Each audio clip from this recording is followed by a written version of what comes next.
welcome to the room. And there goes the L mic. I got all four of you here.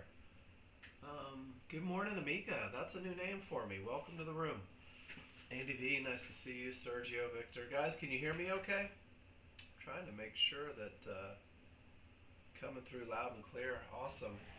I know we're a few minutes early. Good morning, Sergio. Nice trading earlier. I like those pictures. And guys, what John Novak's doing later in the week is gonna prove to be great for you guys that are still on NinjaTrader, especially if you're using the automated system. John Novak's gonna come into the room this week and do a lot of small chart management lessons for you guys, which is pretty cool. Today is Monday, October 20th. Checking news as we do each and every morning. Guys, there is no high impact news today. Nothing that may create psychosis in the market like there is on Friday. Just the old cheeseburger leading index, right? It's low impact, 10 a.m. Probably won't even notice it. We're just going to get on with our day like we do. Guys, we're going to do what we do every day. So, not a lot of people in the room today. Maybe everyone's a little later to wake up. But what we're going to do is we're going to do what we did on Friday and Thursday and Wednesday and Tuesday and Monday. And guys, I say the same thing every day.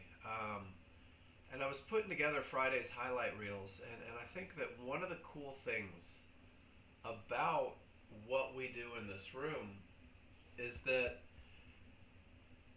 you guys are going to get the opportunity to call your shots, if you will. You guys will have the ability to know exactly what you're looking for, to know exactly what it takes to get you in, and even to know exactly what it's going to take to get you out. Nexgen users rarely rely on hope. You guys are very adamant about what it takes to get you into the market, and that's what we're going to talk about. We're going to talk about being able to recognize having an advantage or an edge, if you will. Simply meaning that every time you enter the market, you can say to yourself, what is happening right now is something that I can prove happened before, and if I look at that 100 times, it's likely to win more than it loses, which produces an edge. We will talk about NinjaTrader. We'll do that first, as we do. Maybe I'll reverse the PowerPoint for later in the week, but for now, we're going to talk about NinjaTrader first, guys, and then we will talk about TradingView. And they're very similar, but they're different enough that it's important that you know which platform you're trading and really focus on the rules and the plan that's provided for that platform. But for either, the goal is going to be to learn to read your charts. Using a checklist with 3 rules, 2 charts, and building a foundation that allows you to learn to read your indicators to recognize advantages. That's what we do today. So I'm going to give you a plan for the high probability trend trade on NinjaTrader. I'm also going to give my TradingView people a plan. Both of these are labeled the KISS plan, guys, and the KISS plan will be designed to teach you to read your charts, to teach you to recognize advantages, to put you in a position of power where you can insist that the market give you exactly what you need. It's the advantages that you recognize that ultimately become your trade. And chart reading accounts for about 90% of the typical day. No matter how much you want to be busy, successful day traders aren't busy very often. Successful day traders, their lives when they're making money are pretty boring. And guys, find something exciting to do with your money that you make from being boring. 90% of the day you're doing nothing. 10% of the day you will be actively trading, guys. And once you get good at chart reads, once you begin to understand the advantages that are taught in this room, you're going to understand through your chart reading where the market is likely to continue. That becomes entries. Whether you are on NinjaTrader or TradingView, you'll be able to pinpoint where a market is most likely to bounce and simply continue in the direction of a trend that has already been identified and established. You'll understand where the market is likely to go. These likely to go places become targets. If I'm in a trade, I can look at the strength of a move and I can say, okay, it's more likely to go to this next area than it is to just arbitrarily reverse. That's going to help with profit taking. And then most importantly, I think you're going to understand where the market is likely to stop. And a likely to stop area is literally someplace on your chart. Good morning, Miss Cindy. Nice to see you. That you will know before the market ever reaches, that has the potential to stop the market, to create reversals, untradeable bounces, guys. Hey, good morning, Alex. And these three things, where the market is likely to continue, likely to go, likely to stop, these are going to become ways to enter, ways to manage, and really a way to embrace the idea that 90% of your day, it's okay to not be in the market. The futures markets, S&P, for example, typically exchanges about $174 million a day. That's a lot of money. In order to really find some success, some six-figure success with your day trading, you need to average only $400 a day in profit. Coming out positive 400 over the course of 252 trading days, guys, that's a little over $100,000. That's a great way to make a living. 90% of your day doing nothing. And the better you get at it, the more likely you are to find that consistent money long before lunchtime, guys. Get your golf game on point because you're going to need to. Both platforms, we're going to learn trigger line and Fibonacci rules for when it's okay to trade, guys. I'm going to hand you those plans. You know what? I'll do that right now. I'm going to hand you a plan for either platform. And I'm also going to give you a study sheet for both platforms. Each and every one in the room, if you're new with me, really pay attention to this part right here. Get on that simulator sooner than later. Get on that simulator even before you have any idea what it is you're doing. Start practicing, because even if you're not taking the right trades in the beginning, you're working on entries and you're working on moving stops and targets and just getting comfortable with the tools. So don't be afraid to get on simulator even if you're not sure what you're doing. What we will do is we'll work together to get you in the direction of taking the right trades, of embracing the right chart reads, of not fighting things that are against you. And that's where the first step to becoming a confident trader ASAP comes from, guys, is post in my room. The first hour is very lecture-y. It feels very one-sided. We're going to go through these rules. We're going to talk about advantages. But the class is intended to be a discussion. And the discussion revolves around what it is you post and what you show me you're doing and what you're doing and how you're doing it. And just, I'm going to let you guys off the hook if you're brand new right now. I tend to put the burden of perfection on myself anytime I learn something. I believe in my heart that I should be the best and I should be the best quickly. Your first couple days with me are going to feel very much like drinking from a fire hose. There's a lot of information coming at you. There's a lot of new terminology. It's okay, and it's okay to be a little confused. If you open the dialogue in the room by posting, whether it is posting pictures of what you see that you're not sure about, whether it's posting trades that you took and you're curious if you read your charts correctly, or whether it's just posting a question saying, hey Mark, you're talking about this but I don't really understand it, say it a different way, and I always will. And it's the questions that are presented in this room, guys, that make the education that Nexgen provides so amazing, because you're literally telling me what you need to help you get closer to success. So post in the room. The second part of getting to where you want to be, it seems weird, but simplicity. You are more likely to become great at this faster with the fewest moving parts. And that's the way the classroom is taught, guys. And just to let you in on a secret, maybe a little admission here, I teach this room based around the failures that I had when I was new with the software, whether it was not putting the time into study, not asking for help, not posting in the room, not taking pictures, not taking advantage of that annotation tool, describing what I see, guys, and it created a much longer learning process for me than was necessary. So keep it very simple. The plans that I dropped in the room, both TV and KISS, only have two trades. And it's the first trade, the trend trade, that teaches you to recognize the advantages that open the door for the next trades.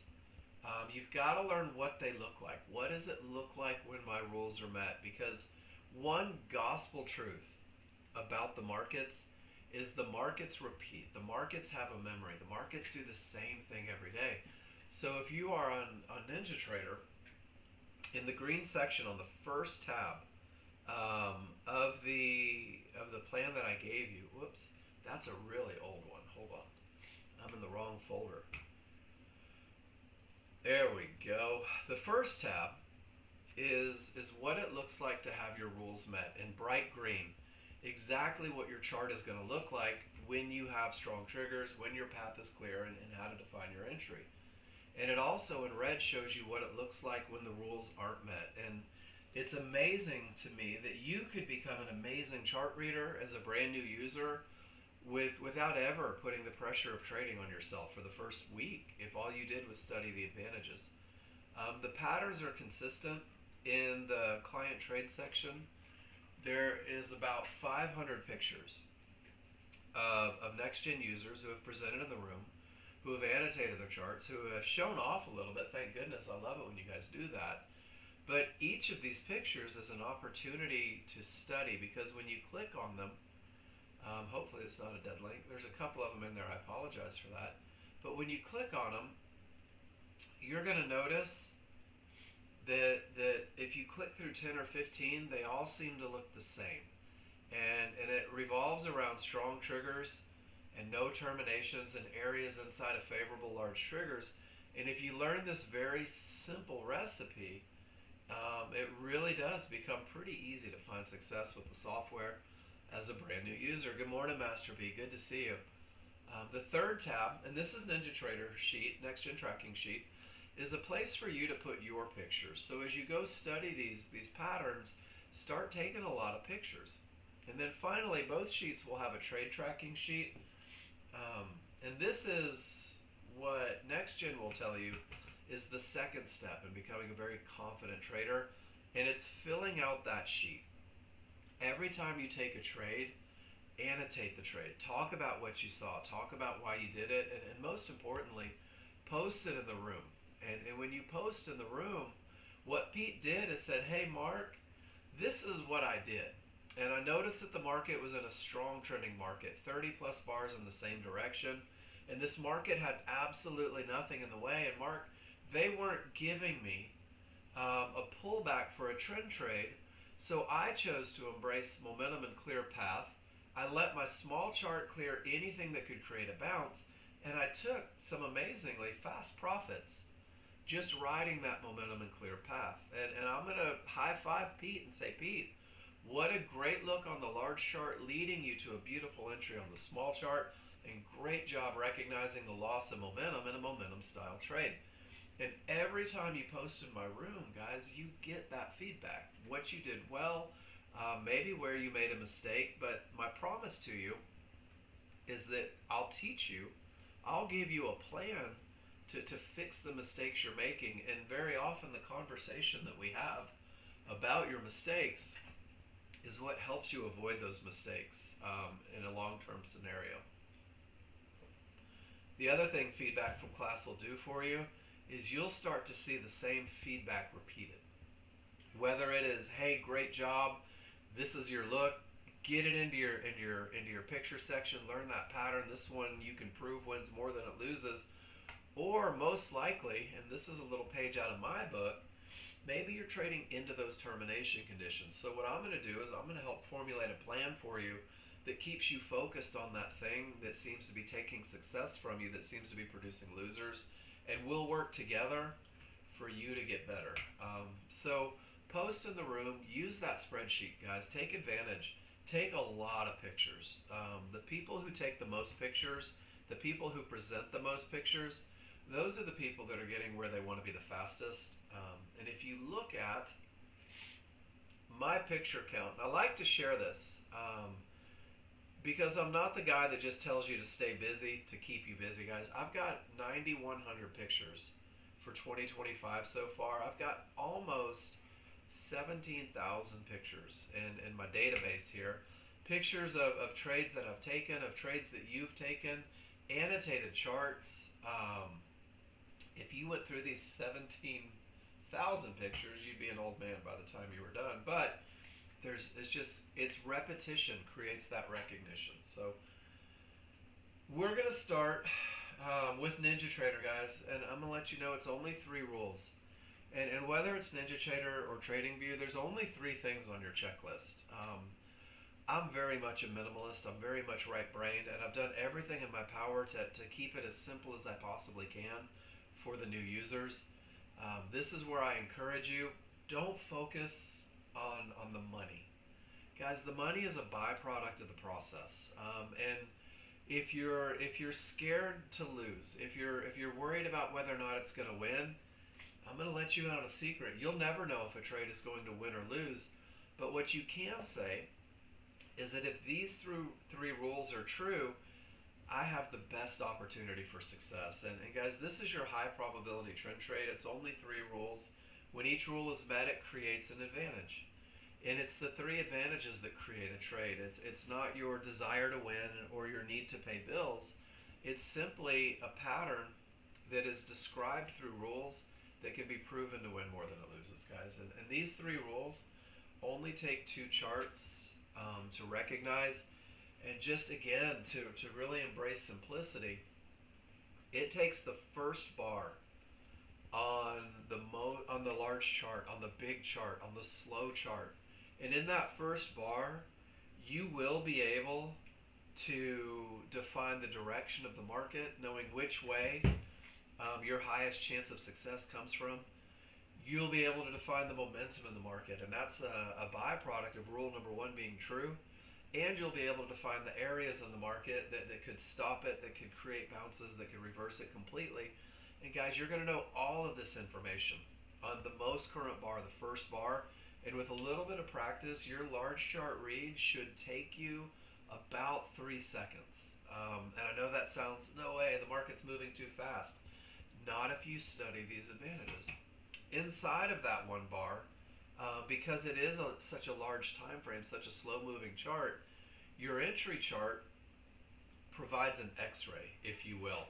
It uses a different bar structure, a smaller bar, a faster bar, and it'll show inside of this 1 bar a retracement, a bounce, continuation, about 20 to 30 bars. We use this refinement process with rule number 3 to pinpoint exactly where the market is most likely to continue with the large chart advantages, guys, and that becomes your entry for the highest probability trend trade. By using this refinement chart for entry, when the rules are met on the large chart, you will minimize risk dramatically, and you will have the ability to maximize your profit potential. So it's only 3 rules, it's only 2 charts, and we use the 2 charts. And this is my favorite metaphor. Know who you're trading with or who you're trading against. We've all heard the phrase, the institutions, right? The big money. Guys, that's the large crowd, and the large crowd wins way more than they lose. They have all the money and influence to create trends, to establish momentum, and these are the people that react at the areas that you're going to know about long before you get to. Latching on to what the large crowd is doing by following the first 2 rules before you go look for an entry sets you up to go embrace this fight that's created by a small crowd. A crowd that is still big money, that is still institution. And they fight and they push and they create retracements in the market. And a retracement is defined as a small move, a tiny move, a little push that goes counter to everything that the big crowd wants. Your 3rd rule, the one defining entry on a smaller, faster chart, will have you entering the market right where their failure is most likely to happen, and that's where the entries come from. So we embrace the push, but we take advantage of that small crowd because they typically lose 70 to 80% of the time, which means that when you're following the large crowd's trend, using their momentum, not trading into the areas where they're most likely to react, your entry has the potential to win up to 70 to 80% of the time. And we're going to use just a couple indicators to make it happen.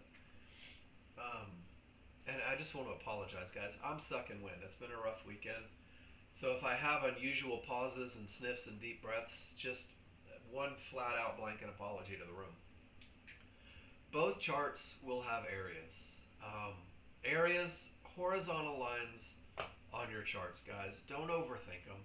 They all have names. This is what we call a divergence high. It's a magenta line, and it prints right off of a pivot. And when the market goes up and comes back down, if momentum simply is not following price, you'll see a magenta line. It's a loss of momentum. You'll see it as a cyan line from a low.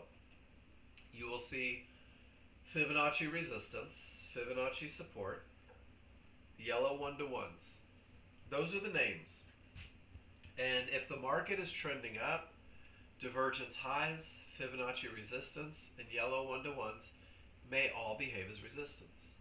And if the market is trending down, divergence lows, Fibonacci support, and yellow 1-to-1s may all behave as support. So we really have about 5 names, but we lump them into either support or resistance, depending on the trend. You're also going to have trigger lines, and now trigger lines show up in everything. So if you're brand new, I want you to learn to love trigger lines. There are small triggers. These are 2 solid lines. They are a fast-moving average, and there are the large triggers.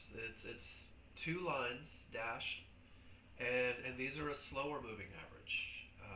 And whether it's a big chart or a small chart, triggers will look the same. You'll use triggers to define momentum through rule number 1. You'll use trigger lines to define termination conditions, making sure that you have room to targets for rule number 2. And you'll use the large triggers to define your amazing entries. And trigger lines show up in everything you do. And we're going to use these indicators, and we're going to break down each rule individually right now. Remember that a trade is the accumulation of 3 advantages, and this is what's going to allow you to call your shots. This is what's going to have you waiting for a market to come to you to enter, rather than you chasing a market, hoping that it doesn't run away. And it all starts with strong trigger lines, creating the advantage of momentum, the first advantage needed to produce a trade for the new user. And just let me back up 1 second. This trade is the highest probability trend trade that Nexgen teaches. This trade is the one that teaches you to recognize advantages. This trade is not the only trade that can be taken with the software. There's even a second trade on the plan that I give you. But if you learn this trade first, if you focus on these advantages first, guys, once you can identify momentum and path, you will be absolutely floored at what you're able to accomplish with this software, how effectively you'll be able to manage, and how patient you become as you wait for these 2 advantages. So I wanted to throw that little disclaimer out there, guys. The plan that I give you is a stepping stone designed to set you up so that you can build your own plan based on your ability to read the indicators. And momentum is the easiest lesson that you'll ever get, I think. The market can only go one of 2 directions. It can either go up, and your background will be green on that large chart if it's going up, or it could go down. And the background will be red if it's going down. And this is futures, guys, and we can make money both directions when we follow a plan. Strong trigger lines. In an uptrend, your small and large triggers must both be green as well. And the temptation will be for you to look at price bars, and the temptation will be for you to look at areas. And guys, rule number 1 has nothing to do with anything other than these small triggers and these large triggers, and they're going to work together to define momentum. And in an uptrend, the small triggers will be up and above the large triggers, and the large triggers will be widening. And when the small triggers are above, when there's space between the 2, like scissors that are open, ready to cut, guys, the odds are favorable for the market to continue up. And in a downtrend, the small triggers are below the large triggers. That space is created. The large triggers are wide, the colors match, and it's that space that lets me know that the odds are favorable for the market to continue down. And strong triggers is one look, guys. It's either space to the upside, separation, or it's separation to the downside. And when you have this look, the odds are favorable for the market to continue in the direction of the trend that's already going. And odds favorable momentum is a phrase that we've used in this room for years. And you'll see it annotated on charts, OFM. Because when you have strong triggers, when the scissors are open, guys, this is a market that's going to be difficult to stop with that large chart advantage. This is a look that can smash through key areas, creating bigger moves. This is even a look that will cover some of the mistakes that we tend to make as new users and give us retests of areas that we shouldn't have ever traded into. And when you have this amazing strong look, your large chart sometimes will produce these tails or these wicks. These are the entry on the smaller, faster chart. That's a pullback to an area. And with momentum, you will be able to pinpoint where these tails are most likely to form and enter the market and ride that wave of momentum in the highest probability trend trade. However, momentum does not last forever. The market goes up, the market goes down, the market is strong, the market is weak.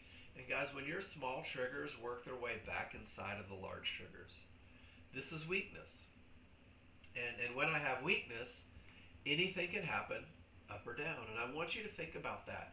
Strength, odds favorable, weakness, anything can happen. And what you're going to find is that you don't have to trade with weakness. You don't have to embrace a market that isn't telling you that it's not likely to continue in the direction of the trend. And this would be part of your 90% as the brand new user, where you simply say to yourself, that's not perfect. I don't want to enter the market when the odds aren't favorable. I choose to do nothing rather than hope. Because guys, hope kills accounts. And that's momentum. And here we can go to a large chart right now. And you can see separation between the small and large. I've already circled some tails. And when we get to entry rules, we'll see if with all that momentum, these produced entries. But guys, you've got that separation and it goes through areas and it keeps pushing up. And then you get that weakness and there's a bigger retracement. And separation pushes and weakness reverses and separation pushes and just over and over. And weakness is where reversals seem to happen. And weakness is where reversals seem to happen. And you're just going to get to the point to where you will look. And in a moment's notice, you'll say on the most current bar on my large chart, I don't have momentum. Rule number one's not met. Maybe, possibly, it's in my best interest to sit tight, to wait for the recreation of that momentum, to wait for a market where the odds are likely to continue. So, is everybody good with that? That's typically the easiest lesson, guys. Strong triggers. And to foster that education, here in the basic rules, there's over 50 pictures of what it looks like to have strong triggers. Commit these looks to memory, but more importantly, go take your own pictures of strong triggers. Annotate why they're strong triggers. Burn it into your mind, because that's the first step in finding a high probability trend trade. The second step is believing that those areas on your large chart can stop a market, which means that there should be no termination conditions. No termination conditions is going to make sure that you have room to profit targets, and we're just going to call it a clear path. And we're going to couple that clear path with momentum, and you are going to have a freight train with absolutely nothing in the way to stop it. So, to define a termination condition, we are going to use areas on the large chart, those horizontal lines on a large chart. Divergence highs, divergence lows, Fibonacci resistance. We're going to use yellow one-to-ones. And these are the areas where the large crowd are most likely to make decisions, guys. These areas are where sellers are most likely to sell to enter the market. These are where buyers are most likely to buy to enter the market. These are where buyers and sellers find themselves fighting one another for supremacy. And the reality is if you know that decisions are made at these key areas, you can exercise a level of patience and not trade directly into these areas and not hope that these areas break. So, to define a termination condition, we're going to let the large crowd get there. And remember, this is a large chart, guys. And when price, dynamic Renko bars reach Fibonacci resistance, divergence high, yellow 1-to-1's Fibonacci resistance, reach resistance, or when your dynamic Renko bars reach Fibonacci support, yellow 1-to-1's divergence low, reach an area of support. The large crowd made it. They're there. The decisions may kick off. And it's price reaching the area that sets the decision-making process in motion. The decision may be to stop the market completely and reverse it. The decision may be to just break on through. The decision may be to create a big, ugly, untradeable bounce that would take any and every one of us out of a position. So when price reaches the area, we're done with price. No more. The burden of identification falls on the trigger lines. If none of your triggers get above that area of resistance, if none of your triggers get below that area of support, and you could literally say 0 triggers through, 0 triggers through, this is a textbook termination condition, guys. This is an area that your highest chance of success comes from assuming it's going to reverse and take you out of a position. If you're in a trade, it's a fantastic place to take profits where the market is likely to go.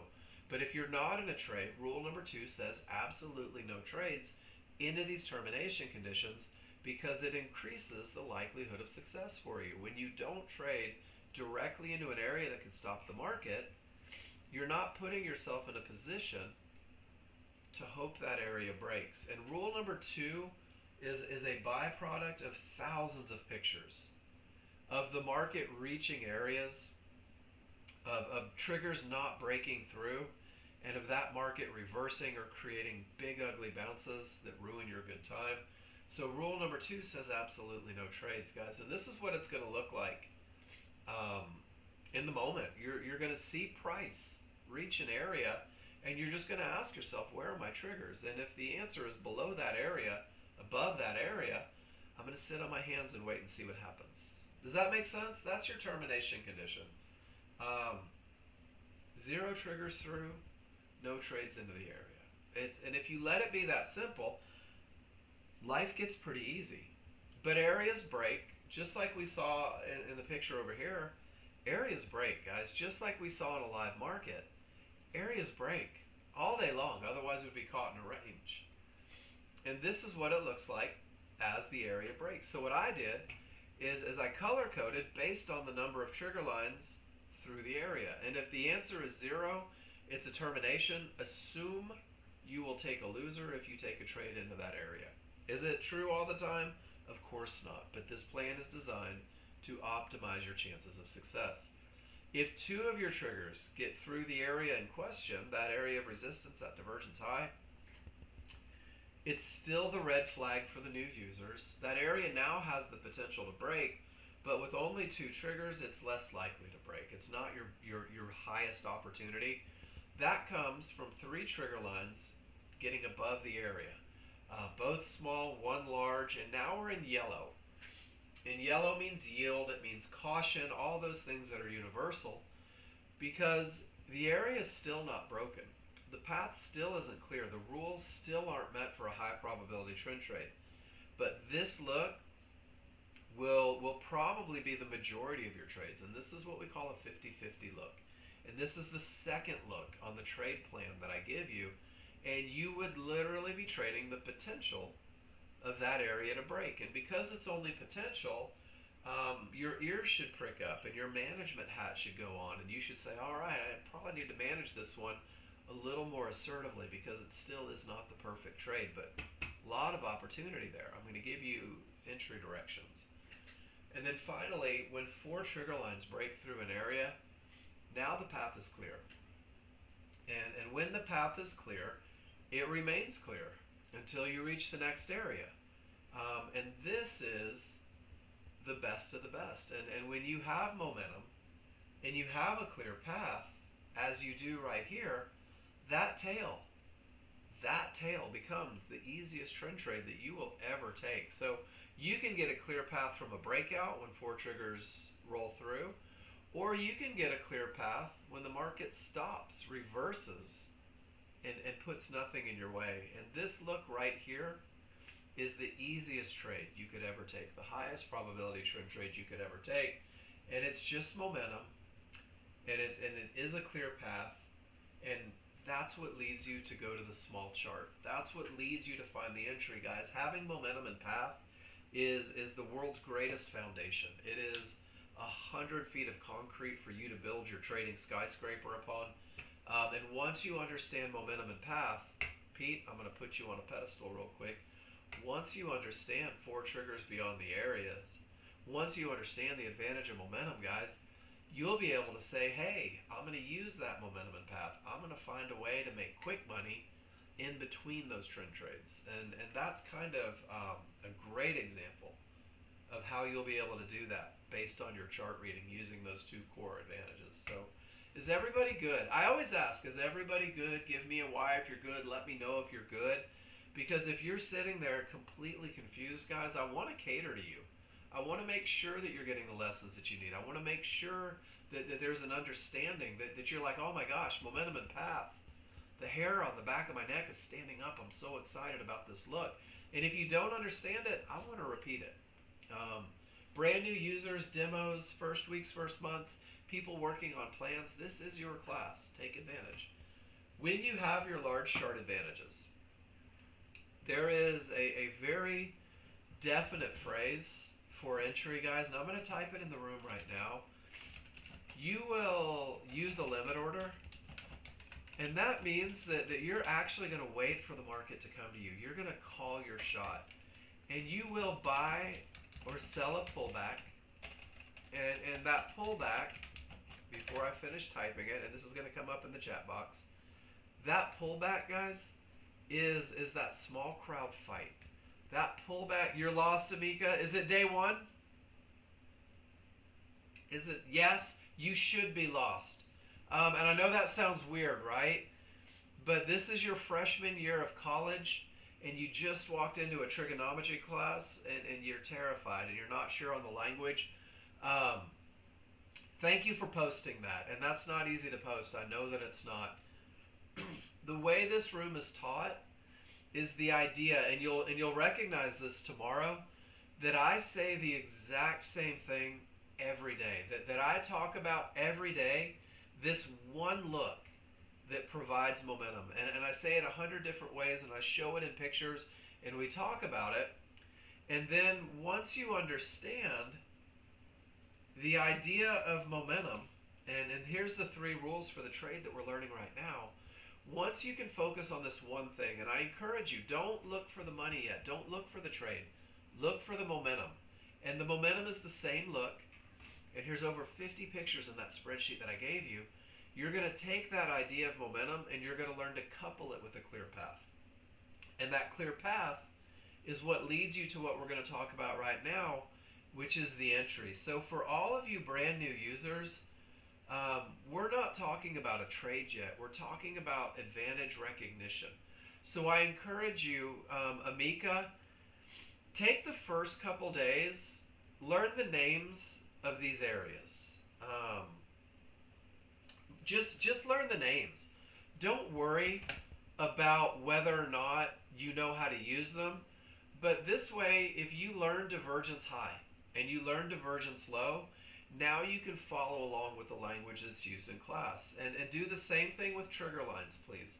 Know that there are small triggers and there are large triggers. And if your first day is nothing more than saying, you know what, I'm going to commit to learning the names of the areas. I'm going to commit to knowing the difference between small and large triggers. What you'll find is that you're going to use those to define advantages, and those advantages are going to produce the most amazing trade you've ever seen. One that's predictable, one that is definable, one that is testable, one that's repeatable, and one that typically wins up to 70 to 80% of the time. So, guys, if you are brand new with me, please don't put the pressure on yourself to be great on day 1. And Amika, I show this picture every day because this is how I felt as a brand new user, and I was so hell-bent on finding profits that I forgot that there was a process that those profits. So hang in there, ask a million questions, and give yourself permission. Give yourself permission to not be great at this on day one, please. And I promise you, and I think everyone in the room will back me on this, by day 3, you will be floored at how much progress that you've made. True area. You woke up dreaming about not taking trades until the rules were met, Andy? That's funny. I love it. I love it. All right, guys. So we have momentum on the large chart. The path is clear on the large chart. We're going to use a limit order, meaning that we're going to wait for the market to come to us. And we're going to use a limit order to buy or sell a pullback. And that pullback is that little small crowd fight. It's that push down when everything on the large crowd says up. And we're going to buy that pullback at an area.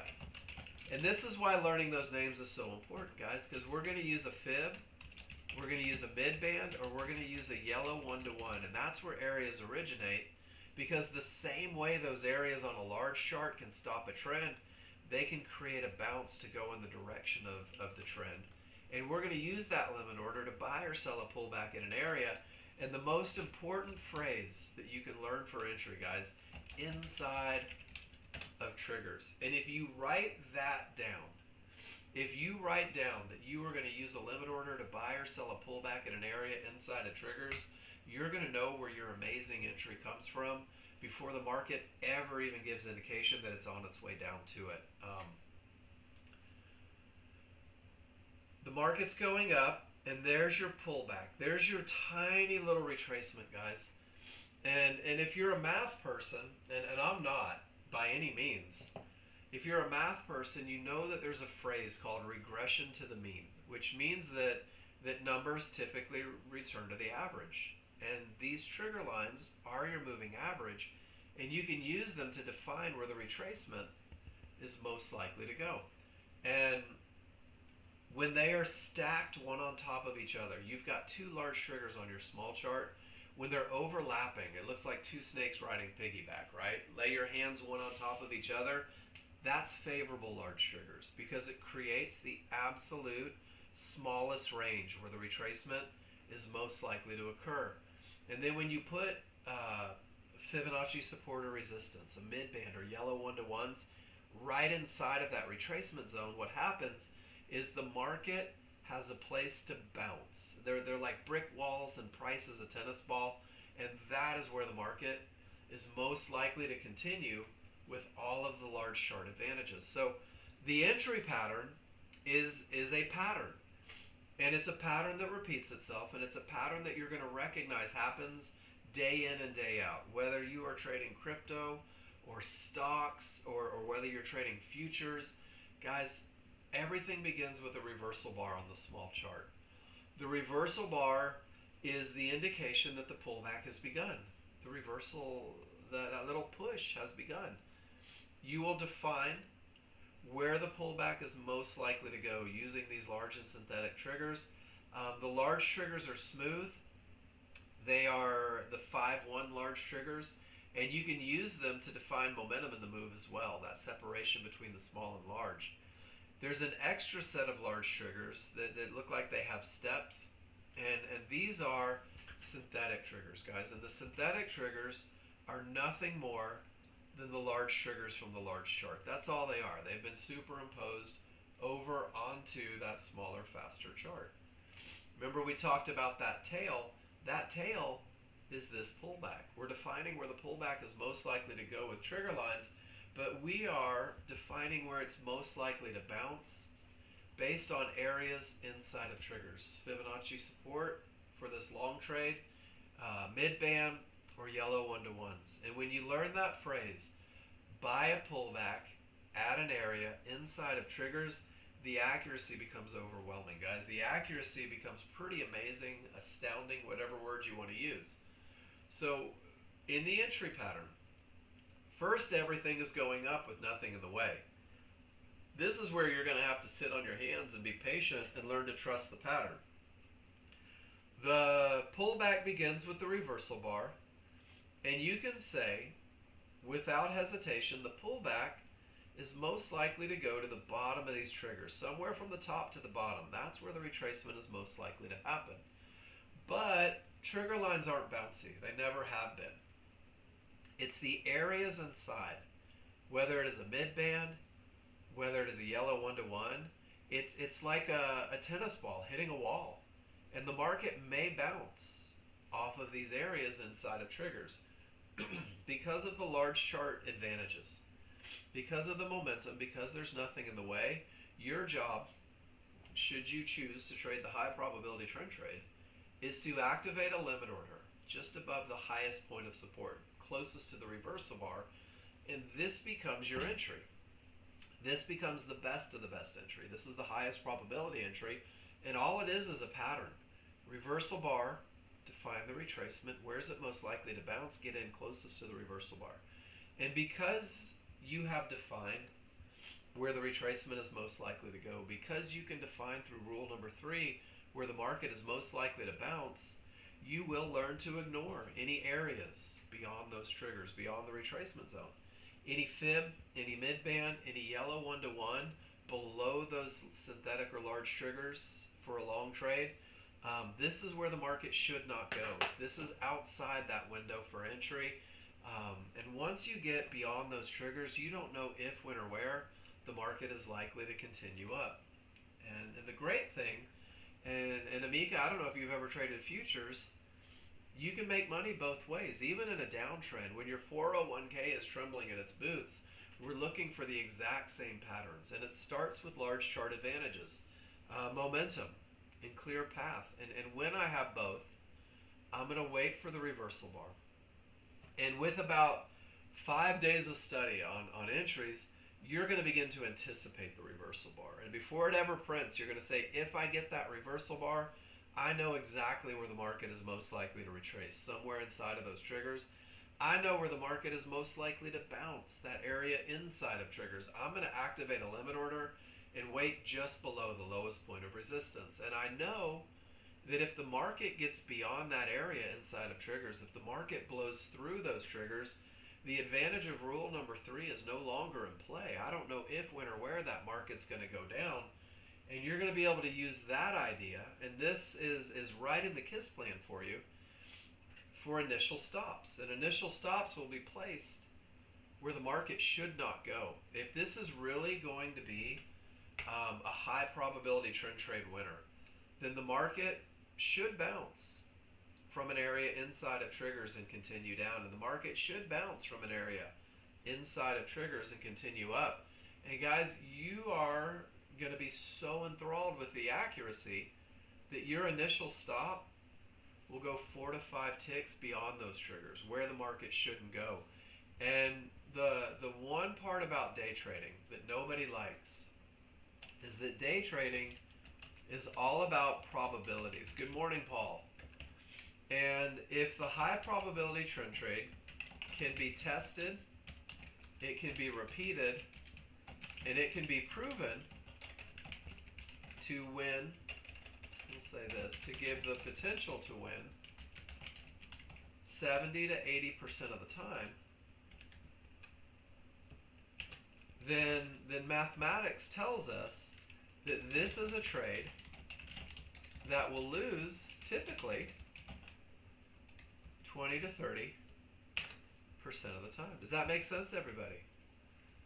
You'll never know if you're going to win a trade. You'll never know if you're going to lose a trade. Stop putting that emotional attachment on whether it's going to win or lose. When you put the attachment to the process that yields results, to executing the entry per the rules, then you know that every trade you enter has the potential to win more than it loses. And it starts with momentum, separation between the small and large, and at least 3 triggers through the problematic areas, making sure that at least has the potential to break. And guys, when your large chart says go look for an entry, it's trading all the way up here, and it feels like it's long gone. And the reality is that when the reversal bar prints, it gets closer to your entry. And when the retracement starts, it's even closer to your entry. And when it finally gets to your entry point, you've got so much room to get to profit potential. And when you wait for the pullback to areas, you've got the absolute least amount of risk, guys. And this is a trade. This is just a pattern that happens every day. And this is a pattern that you can go back and test, and I'm going to show you how. This is my large chart, guys, and let me make it, this is the most current large chart, and we are in a strong trending market. But back here, and that was a fib update. That wasn't there when the market was actually printing. I'm going to take the synthetic off real quick. And with the momentum, and at the point this had a clear path, guys, if I scroll back on my smaller, faster chart, and I think I'm about to crash NinjaTrader, I'm going to go look on the smaller, faster chart, and I'm going to see what these tails look like, and I'm going to see if they pulled back to an area inside of triggers, and I'm going to see if they gave me that awesome entry that I'm looking for. So when I scroll back, there's a pullback right to a mid-band, right in the retracement zone. And there's a pullback right to the mid-band, right in the retracement zone. Do you guys see it?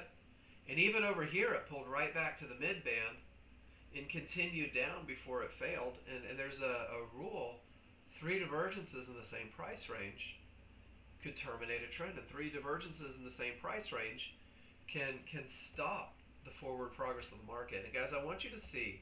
And so Amika and everybody in the room that's new, I want you to see how you will learn to pinpoint your entries well ahead of these of the actual pullback. And it starts on the large chart. So guys, give me a Y if you see the separation between the small and large.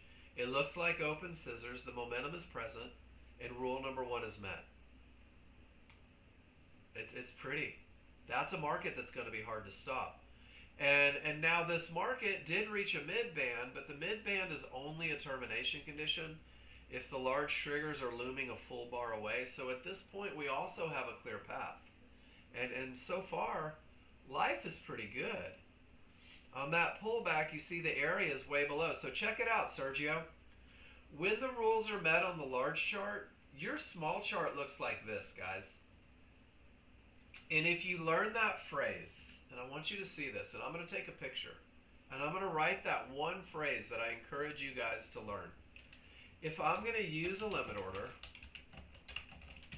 and I'm going to buy a pullback at an area inside of triggers, watch this. I know before I ever get a reversal bar that if I do, price is likely to return to those triggers. And before I ever get a reversal bar, I know without question, price is most likely to bounce at an area inside of triggers. And do you guys see how when nothing is turned on my small chart, I already know where my entry is most likely to occur? And if I wanted to, I could right click on that chart and I could already have an entry waiting. And then the small chart continues up, and this is that movement inside. And look at how the triggers are going up.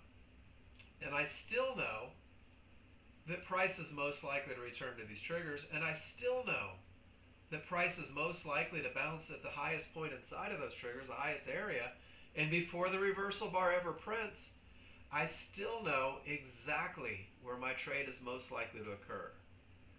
And the market can, oh, nope, there's our reversal bar.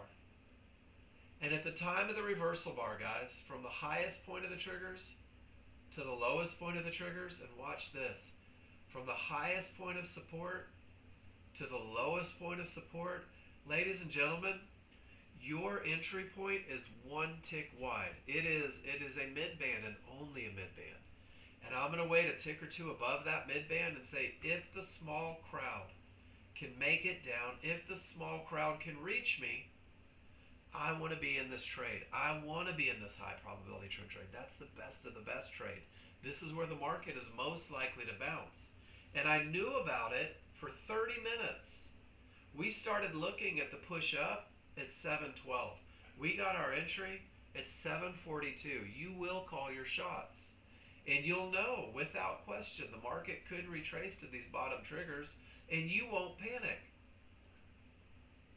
But right off the mid-band, right in the retracement, 1825, and the market doesn't slow down, that's 2225 right there. According to the KISS plan and the management that I provide you guys for brand new users, on 2 contracts, that's your $300 trade using one pattern. And you can go back and study this pattern. If you circle that tail and it lines up with an area inside of triggers, if you learn that language, guys, you will call your shots. You'll know exactly where your trade comes from. You'll know exactly where to enter. You'll know exactly where your stop goes. And this is what I talk about every day, guys. This is one pattern. And if I go to the client trades over here, I'm going to take it off screen real quick. And I'm going to click on some of them.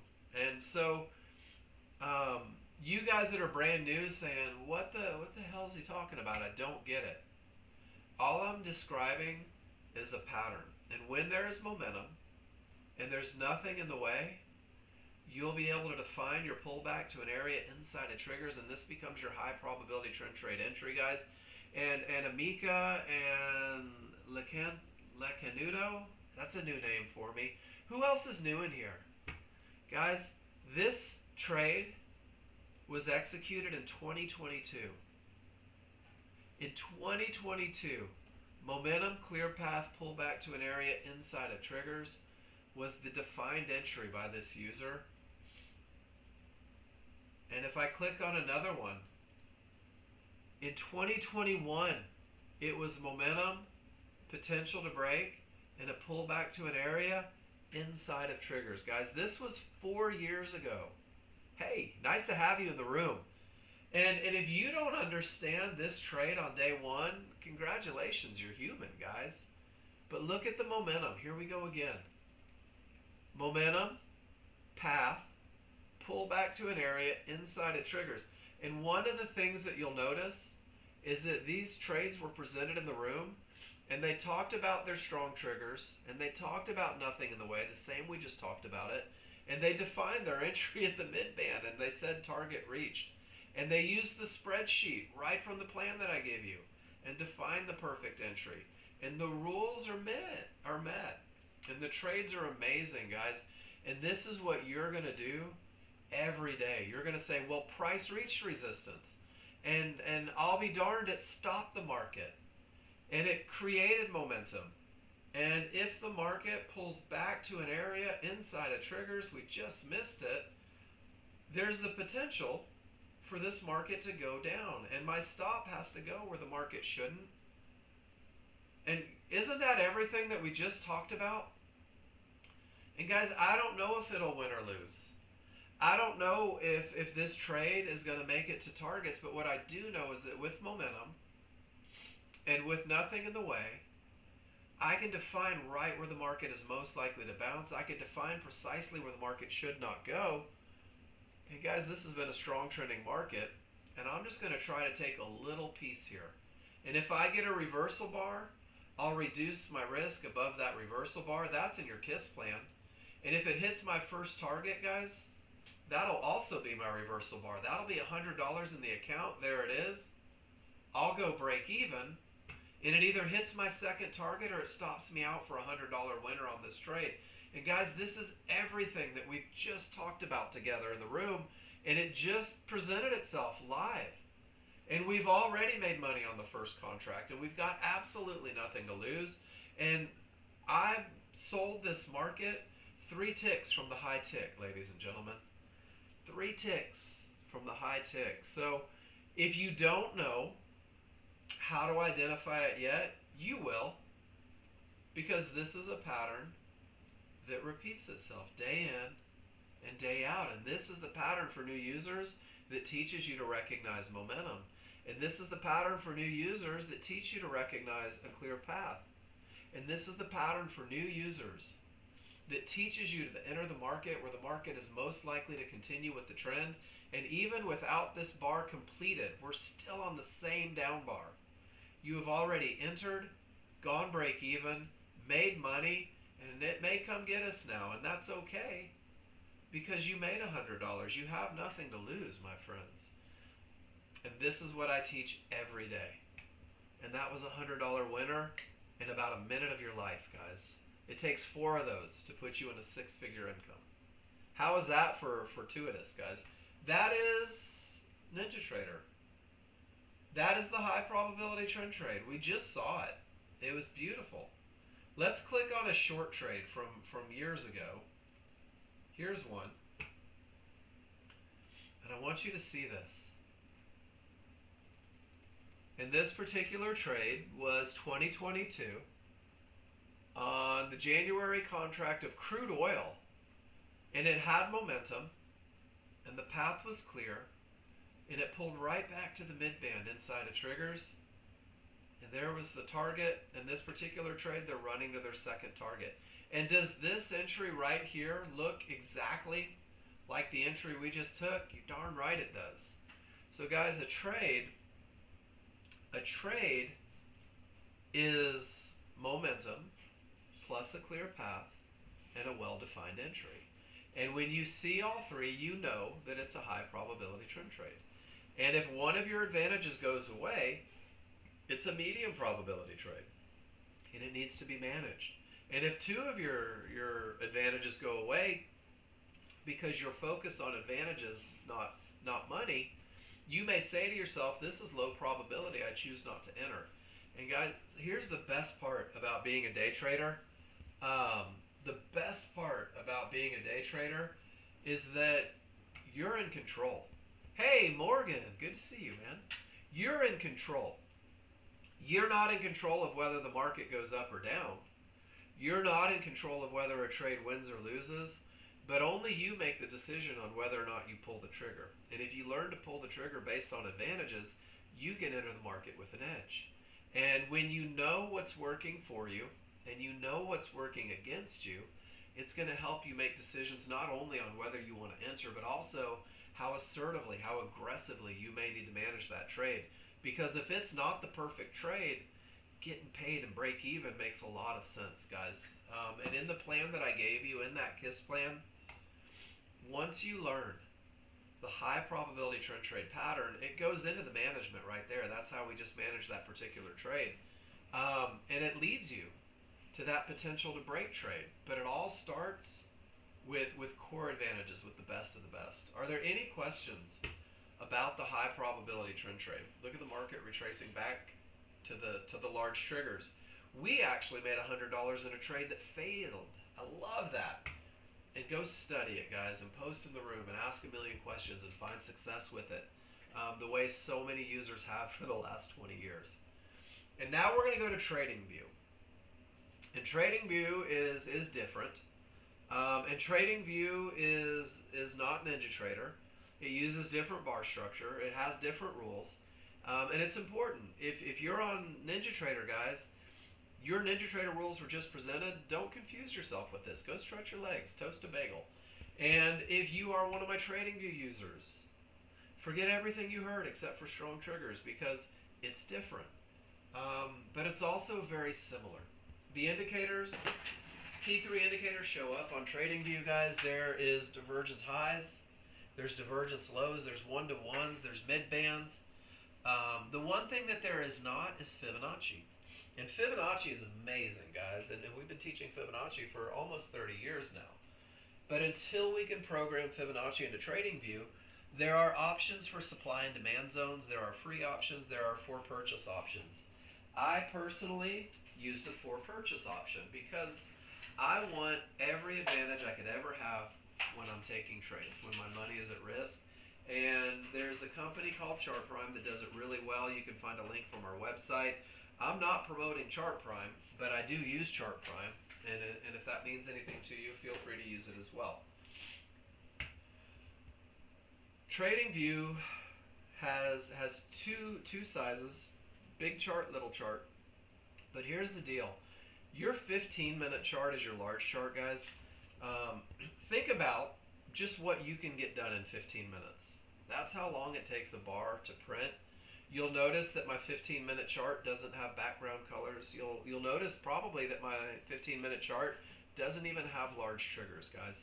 On the plan that I give you for TradingView, there are some minimalistic workspaces, and these workspaces remove the noise that isn't important for the brand new user. You may choose to add them in later in life, but to be honest with you, new users tend to focus on everything, and they try to assign value to everything, and there's just things that don't provide an advantage or an edge, and I've removed them. But your 15-minute chart will define direction, it'll define momentum, it'll define key targets, it'll define terminations, it'll do everything that a large chart does. And your small chart is still a smaller, faster chart. It's a refinement chart, it's an entry chart, but it's a 1-minute chart, and 1 minute is still a pretty long time. So your 1 minute is going to define immediate strength. This one does have small triggers on, or small and large triggers, and you'll use that same concept of odds favorable momentum to define the immediate strength of the market, and you're going to have a plan that keeps you from fighting that, and it will define the entry points, guys. And once again, you're not in charge, but when you go with the people who are, life tends to be pretty easy, and it becomes very, very less stressful. So how to read your large chart. We're going to define direction, we're going to define momentum, we're going to define room to targets. And the same way that Nexgen has been teaching people to do that for the last 30 years, guys. And it's going to start with the triggers. Your small triggers will define the direction of the market. And they're either going up or they're going down. And if they're going up, your path of least resistance is to go up with them.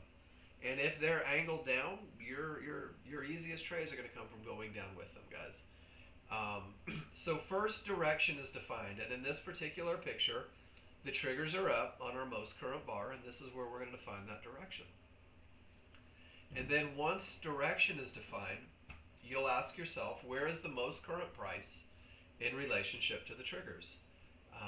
And we focus on the most current price because inside of 1 15-minute bars, all three of these options may be met. So we want to know what the strength of the market is in the now, in the moment, as we're looking for a trade. And there's only three options. It's either going to be left of the small triggers, and when I say where is price, we're talking about this price bar. Is that price bar left of the triggers? Is it right of the triggers? Or is it inside of the triggers? And whether the market is down or up, left is always left, and right is always right, and inside is always inside. So it doesn't change based on direction. If you are left of the small triggers, this is the strong side. This is that odds favorable momentum. This is the best of the best, guys. And if everything continues to agree, this is where the biggest moves are typically obtained. And this is where 1 minute areas are most likely to break, guys. This is strong triggers. And if you're right of the triggers, that is that anything can happen look. That is that weakness. You can still look for long trades, but this is where 1 minute areas are most likely to bounce. This is where quick profits make sense. This is where just getting paid at areas and waiting for the next trade makes the most sense. Because the weak side of the triggers, the right side of the triggers, is exactly where the market is right before it reverses. And then finally there's the transition. And the transition is, it's not quite weak, but it hasn't made it to strong. And in that transition, this is where management becomes, maybe you get paid at the first opportunity. You get to a zero loss level. You do manage assertively. And after a reversal, the market typically starts on the strong side. That's where the push is the hardest. As it begins to lose momentum, it moves into the transition. And as it's losing momentum, it finds its way on weak, guys. So the most current price in relationship to the triggers will help you define the management of your trade and let you know what the momentum is like. And then finally, the most important question, is there room to targets? Do I have room to make money? And if the answer is no, why on earth are you entering the market, right? So, number 3, is there room to targets? If the answer is not yes, as the brand new user, you are in that 90%. There's no reason to even look at a small chart. But if the answer is yes, there's two types of entries. Trend trade being the most common. Once again, we're starting with that highest probability trend trade, the best of the best, the one that gets you focused on the advantages. And this will probably be about 80% of your trades, to be honest with you. In rule number one, there's only 3 rules. Rule number one says the 15 minute is not trading directly into areas. Rule number 2 says that the 1 minute is not trading directly into areas. And guys, I remind you, this is the best of the best. This is the highest probability. This is your best chance of success and creating the confidence from that memory of success.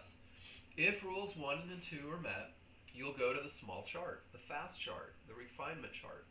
And you will buy or sell a close on the correct side of the small triggers at a 1 minute midband or areas, which means that when your large chart is up, and in this case it's in the transition, and there's room to targets, I'm going to go look for my entry, guys. And the moment the small triggers go from up to down, the moment the small triggers return inside of the large triggers, trend trade is my only option. And I will instantly turn my attention away from the most current price to lower areas, because I need the market to pull back to an area, to one-to-ones, to a mid-band, to a zone. And my entry isn't entering at the area. My entry comes from an up bar in this long trade with a close on the correct side of the triggers, meaning the weak side of the triggers. And that's what initiates the trend trade. And this is where the market tends to continue with the large chart advantages. And in a downtrend, the triggers are down, strong side of the triggers, there's room to trouble, and the moment my small triggers turn against that downtrend, the moment they start to point up, I have to wait for a pullback to an area, to a midband, to a zone, and then I enter on a down bar that closes on the weak side of the triggers, the correct side of the triggers. And if you opened up TradingView and you looked at the idea that with all of that down, the market didn't start up until it closed on the correct side of the triggers, and that just happened, and I would wager to say that was probably Victor's entry. And that market continued up and continued up, and it didn't even start to go down to the entry until it closed on the weak side of the triggers, guys. And you can go through and just back up, and you'll see how often that pattern is true, and you'll see how often the market continues in the direction until it closes on the wrong side, and that's where pullbacks tend to happen, which means that's also where trend trades originate. Does that make sense, everybody? That's going to be your most common trade. There is another trade. It's a momentum trade. And it is based solely in momentum, guys. It is based solely in first having room, nothing in the way. It's 15 minutes on the strong side, odds favorable. It is 1 minute on the strong triggers, separation between the small and large. And then you're going to use a limit order to buy or sell a little snapback, a little quick pullback right in an area. And this is the only trade that uses a limit order. And this is a trade that's based solely on momentum. And this is a trade with very little risk. And when this trade, if this trade fails, this is the trade that typically turns into the trend trade. So it starts with direction. It must be the strong side, nothing in the way. And then, guys, your job is to let this area break. Let resistance break so that it behaves as support. And when it pulls back, you're going to enter with a limit order, hoping momentum carries you down to the next area. From the strong side, nothing in the way, separation between the small and large. You'll enter on a pullback right to the zone. Stops are tiny, and you're hoping that momentum pushes, guys. And that's about 10% of your trades, is that momentum trade. They do set up, and when they fail, they typically become trend trades. So That's trading view. Um, and again, it's just patterns. And this is the NASDAQ right now. And does everybody see that the small triggers are up? That price is on the strong side of the small triggers. And I'm going to show you a trick. If you can't visualize it like this, draw little cheaters, whether it's mentally or whether it is actually drawing the arrows. But if you extend the small triggers out into oblivion, it gives you a very clear picture of where the most current price is trading. And you'll get to a point to where you just extend them in your brain and you'll be able to call that shot. But these are up. We are on the strong side. I've got nothing but room above me, and my small triggers have turned against me. Do you guys see it? The small triggers are now down, which means my rules say my only entry is to wait for a pullback to an area, to wait for a pullback to a mid-band, and when I get there, my job is to wait for a close on the correct side of the triggers. Do you guys see it? I'm calling my shot long before it ever happens. So, guys, this is my first hour every hour. If you're brand new, I will say the exact same thing tomorrow. We will go through the rules. Everybody can simulate, post in the room. You can simplify. You can keep it very basic. I will hand you a trading plan, how to trade it, how to enter. Everything that you need to be successful with the software is now laying in your lap. Nexgen provides analysis, rules, coaching. And guys, here's the burden of responsibility. I can't make you a professional day trader. I can't make you a profitable day trader. What I can do is hand you a plan, teach you a pattern, give you everything that you need to be successful, and then it's going to be up to you to do your part, guys. And if you really want to do your part, if you're serious about the idea that you want to create wealth from home, right, never leaving, that you want the potential to win more than you lose, that you want all of that, guys, there is a path. Post in the room, fill out that spreadsheet, guys. Go through that spreadsheet. Fill it out with the advantages. Learn the patterns, and you will be amazed at what you can accomplish. So, are there any questions before we take our first break, guys? When I come back, I'm going to post on the pictures that are posted in the room. We're going to talk about the advantages. If you are a NinjaTrader user, I can't demand, I don't make demands, but if you want the best feedback that I could possibly give, if you want the most accurate feedback that I could ever give, you have to tell me what you're thinking, guys. So if you are a NinjaTrader user, it's imperative that you identify the momentum that you saw, that you talk about your path, and that you define your entry, because my job is to teach you to read your indicators. My job is not to tell you how to trade. Give me 1 second, Dustin, and I'll cover that before we take the break. Momentum, path, and entry. Describe it on every chart. Point to it. Talk about it. Tell me how you read your indicators. My job is to make sure you're reading them correctly. And guys, when you take the perfect trade, your annotations, the time you spend writing on the charts, is describing the pattern. You're writing a recipe for success.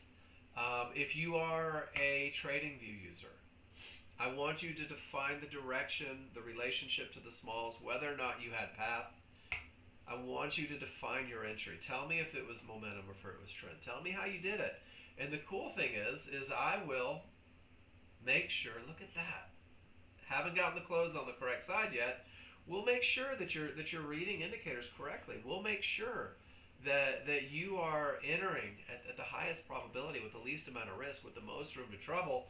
And guys, once we're done looking at your charts, we're also just going to have fun trading the market. And everything is educational. I'm doing it on simulator, guys. I'm not telling you when to enter. I don't teach people how to enter. I don't give trading advice. What I do is I tell you how to read advantages, and I give you the recipe for the highest probability trend trade, and you make your decisions on your own. So there's our little, for the lawyers, disclaimer. Look at how the market didn't close above, and it continued down, right? And it's still up, and now it's transitioned to weak, and we're right at the area. And guys, all I need is a close on the correct side of the triggers, and I've got 45 seconds to think about it. I've got 45 seconds till I know whether or not I have entry rules met. 35 seconds. And man, your fear of missing out is going to get strong here. And we'll just see if it gives an entry. You guys want to hang out and wait for a second? We've got 25 seconds. So while we wait, Dustin, from the tracking sheet, under client trades, there is a phenomenon called the gap theory. And it is in the client trades about 50 times. And it says that on NinjaTrader, the midband is a termination condition. 3, 2, 1, hold on. There it is. There's 2 corners above. We are long. Our stop is below the low. And we can take profits at an outer band, right? It's done everything that I need it to do, guys. It's given me direction. I am in from the transition side. I waited for the pullback. I got a close above. My stop is below. And now it's out of my hands. Now it either wins or loses. But that's how I time it. And I have to have both corners above that trigger line, and I got it. So now we're just, do the buyers want to take over? Do the buyers want to continue in the direction they were going? Do the buyers want to continue to push up? Or are the sellers going to take over and push it lower? And guys, I don't know the answer, but that's exactly how I'm going to time my entries. Does that make sense? At least 2 corners. 2 corners. I want to see both corners of the close above the small triggers. And that one was really close, but it did fit the bill. And if you can't really see it, blow it up.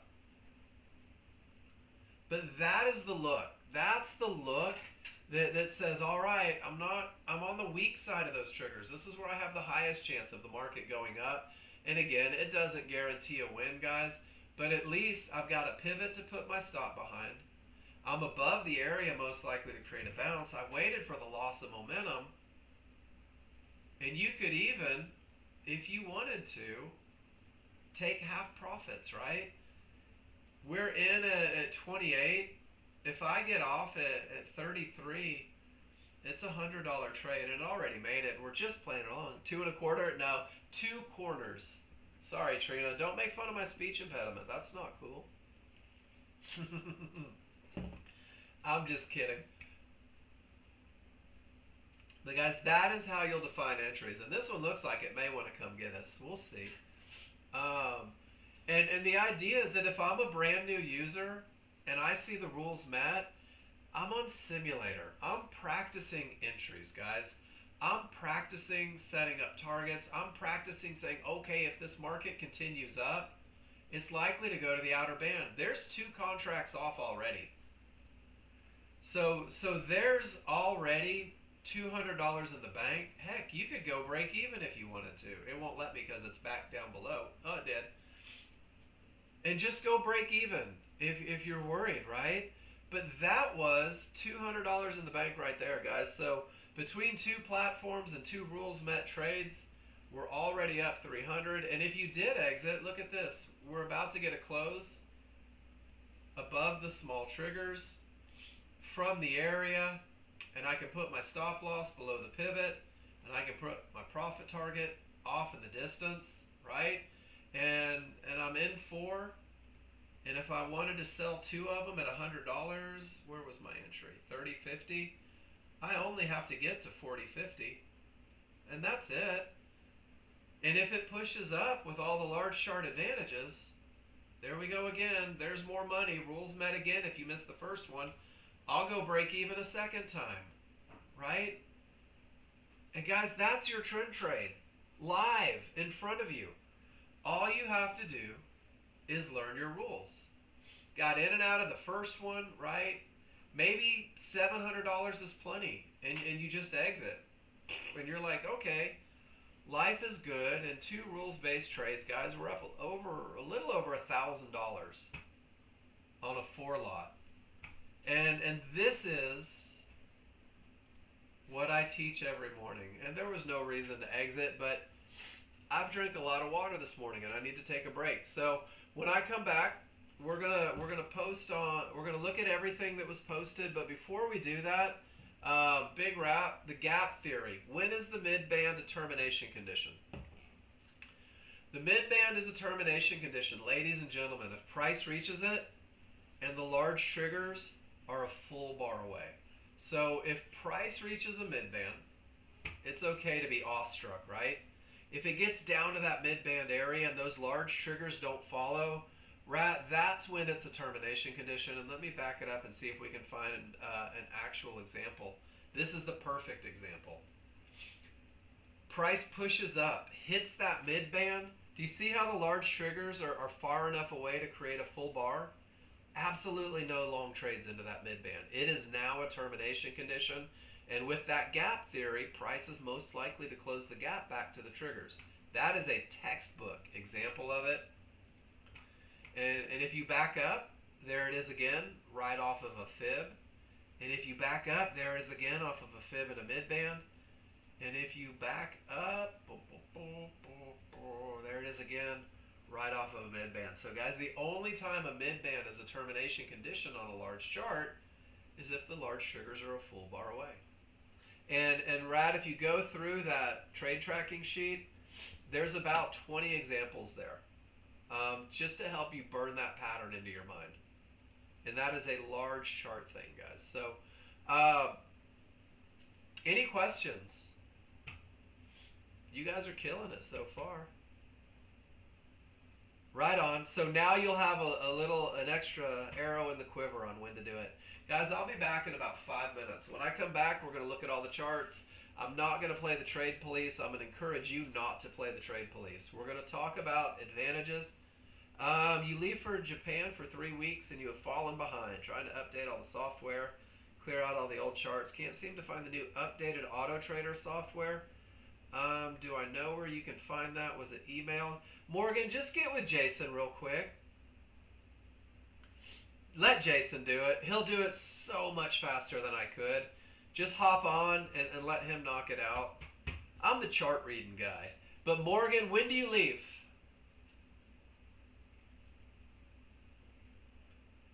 John Novak is going to take over the room. Oh, you just got back. Cool. John Novak's going to take over the room a couple times this week and trade the auto system live and use the small chart management. Make sure you're a part of that. But the most important question, how was Japan? Did you have fun? I'm jealous. Japan's on my list. Good friend of mine just spent a few weeks there doing mission work, and he loved it. Absolutely loved it. Cool. All right, guys. I'll be back in 5. Go stretch your legs.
I tried to make that first hour a little longer than usual. Tried to drag it out. I wanna make sure that everybody gets what they need. And even more importantly, guys, I want to remind you that tomorrow, if you're brand new, Amica, La Canudo, tomorrow, the first hour is going to be the exact same hour, and it's going to be the exact same rules, and it's going to be the exact same charts, and it's going to be the exact same language, because I think it's very important to keep language consistent, because language is really what defines your advantages. And when you start using the language, odds favorable momentum, and you start using the language, pull back to an area inside of triggers, what happens is you're actually painting the picture of precisely what you need to see to feel good about taking the trade. So we're going to get going, and I believe Pete got us started. And Pete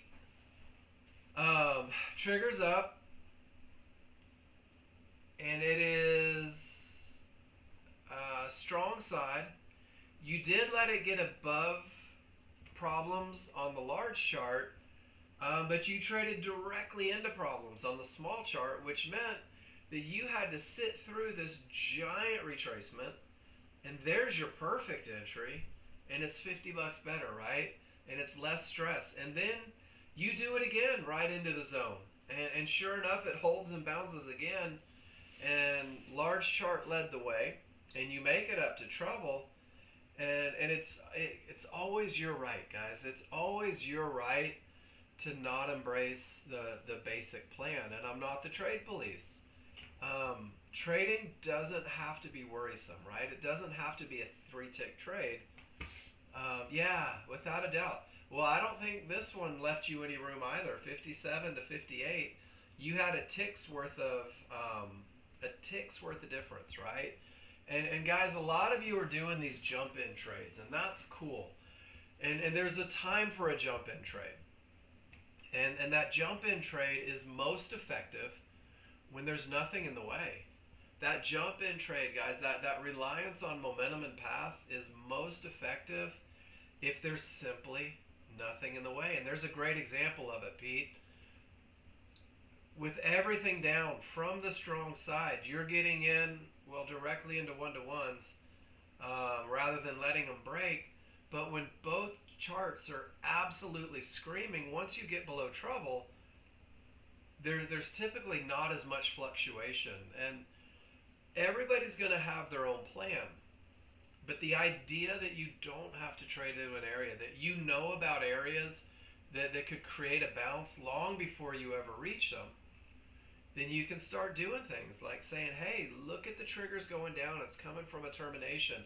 Let me get below trouble with that momentum and see if I can capitalize. And nicely done on this one. And you're going to see people in this room, guys, and you're going to have this desire to say, but he traded into an area, but he didn't have momentum, but this wasn't what he needed for whatever, and don't worry about it. Pete's been doing this for 10 years, and he's really good at what he does, and he's really good at letting the large chart lead the way. And I think that is one of the best lessons. If people ask me, hey Mark, what do you think one of the most important things for new users to learn is, I would say know that the large chart is where your advantages come from. The large chart defines momentum and direction, and when you rely on that, the small chart is just a vehicle to find a way to capitalize on large chart advantages. Process saving you grief today, Andy? I like that. It's because you had it in a vision last night, and that's the one we looked at earlier with everything down and everything screaming. Get below that trouble, right? And down it goes. Nicely done, Pete. And then this is Victor. Trend trade, triggers up, price on the strong side, nothing in the way. There's your pullback right to the zone. You enter with the close on the correct side. And I'll tell you what, it's hard to get bad about making $275 quickly. Nicely done. And guys, it's almost like a running joke between Pete and I. Pete is okay because of advantages trading into areas, and he knows that I'm obligated to mention it every time. And he's not sitting at home angry at me. He knows that I have to say it, guys. My job is to say you traded into something that could stop the market, because I want new users to be aware of it. And just because it's going to set up a management hat. Victor, great job. Nicely done there. And then Paul, 15 minutes, transition, clear. 1 minute, small triggers started rolling. And you took the shot, Paul, from the outer band, which is cool. That's okay. And it just didn't work. Great management happens. And then when it pulls back, there's your entry. And look what it did. And Paul, are you with me in here?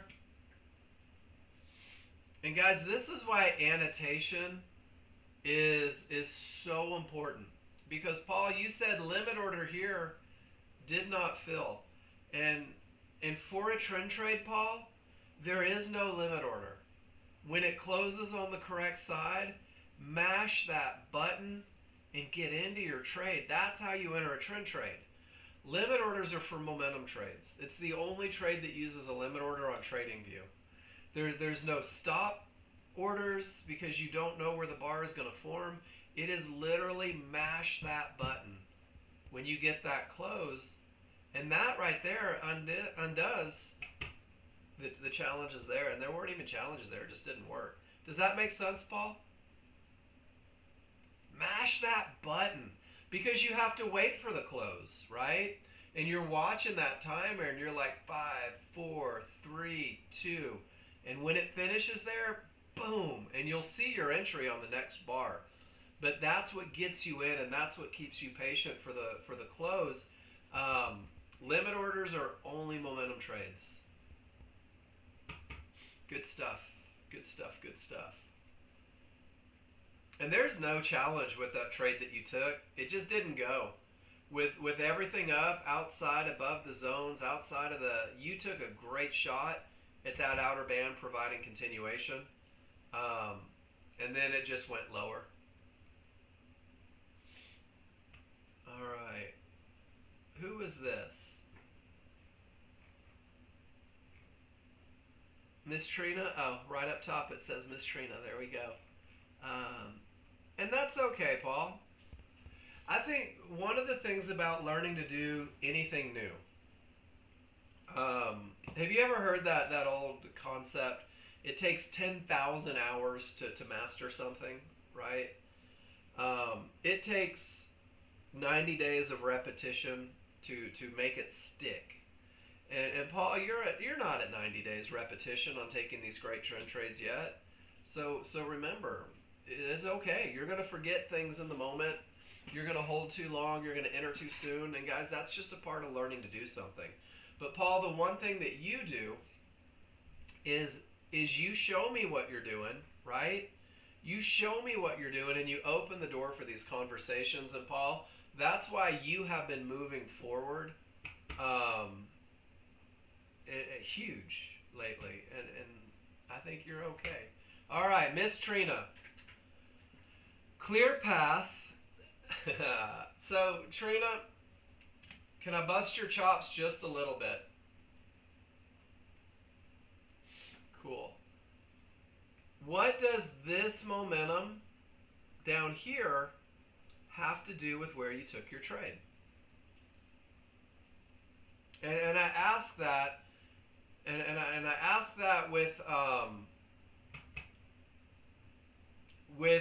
my own trading rattling around in my brain, Trina, because what I would do is I would say, look at this amazing momentum, right? And I would be so excited about that amazing momentum that I would believe it was still with me when it wasn't.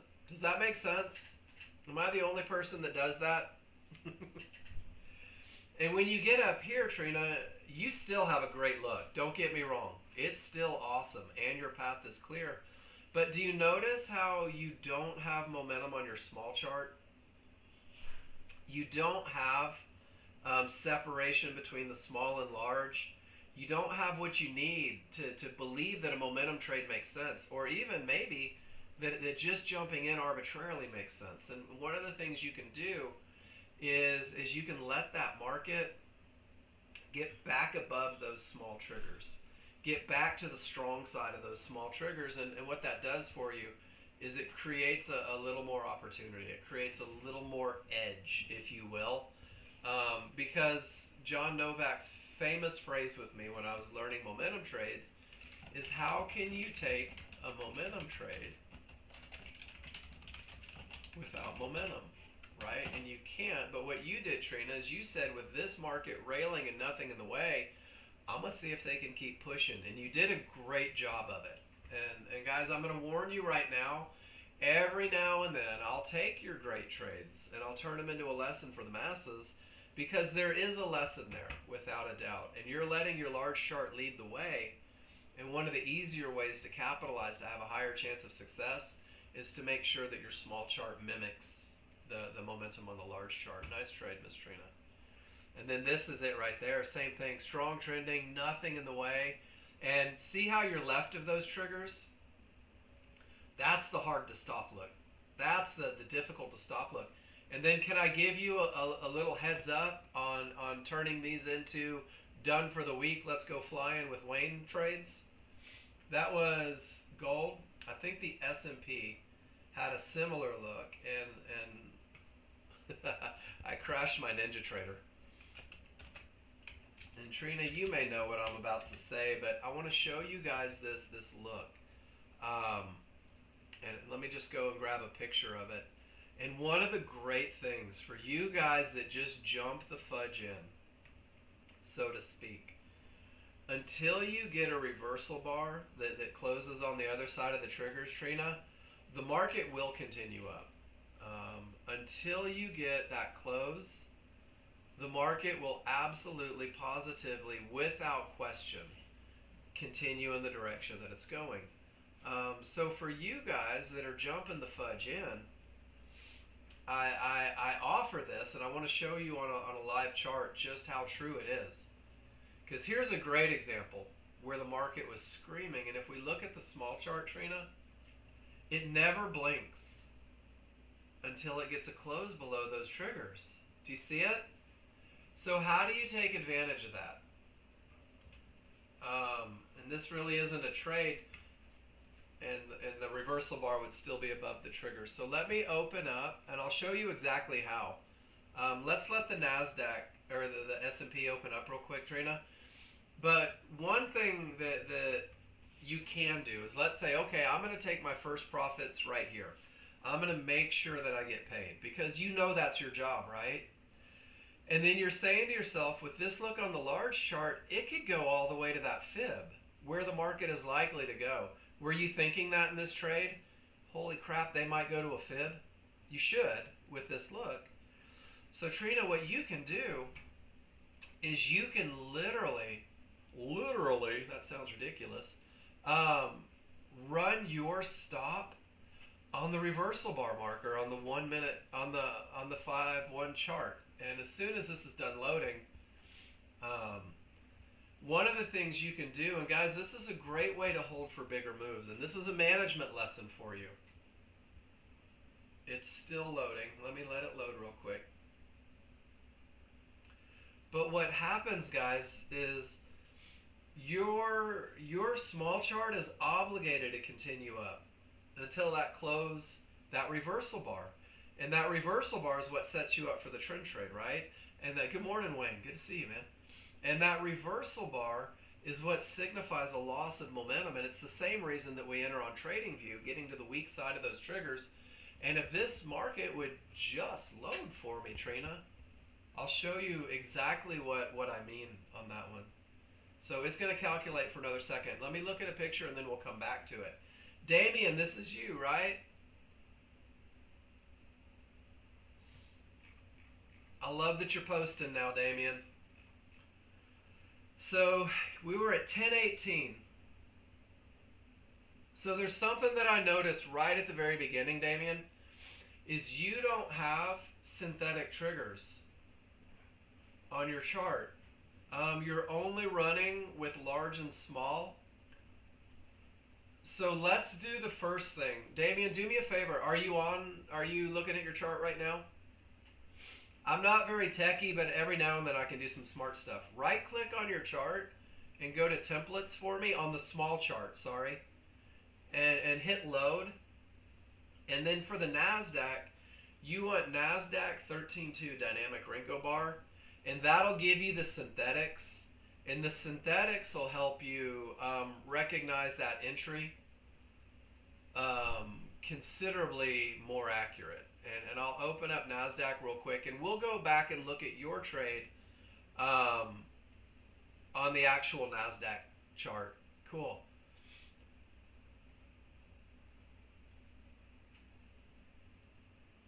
Because it looks like you may not have needed to get stopped out. But let's look at your entry. Damien, you said you entered at resistance. Resistance is 3 points above you, probably even more than that. 3.5 points above you. Do you see something on the entry chart that I don't see? A potential entry would have been from up here at a fib, at a midband, at a yellow 1-to-1. And that's where the advantage comes in. Here we go. Let's go to 1018 real quick. Is it still loading? It's still loading, so give me just 1 second. There we go. So at 1018, where you got in, it looks like it didn't work anyway, but here we go. And I don't have the colors. Yeah, so check it out. Right here. Whoops. So the momentum looks pretty good, right? And I believe you may have even had a clear path. You did. So the entry for this particular trade, Damien, would be the pullback to the areas inside of triggers.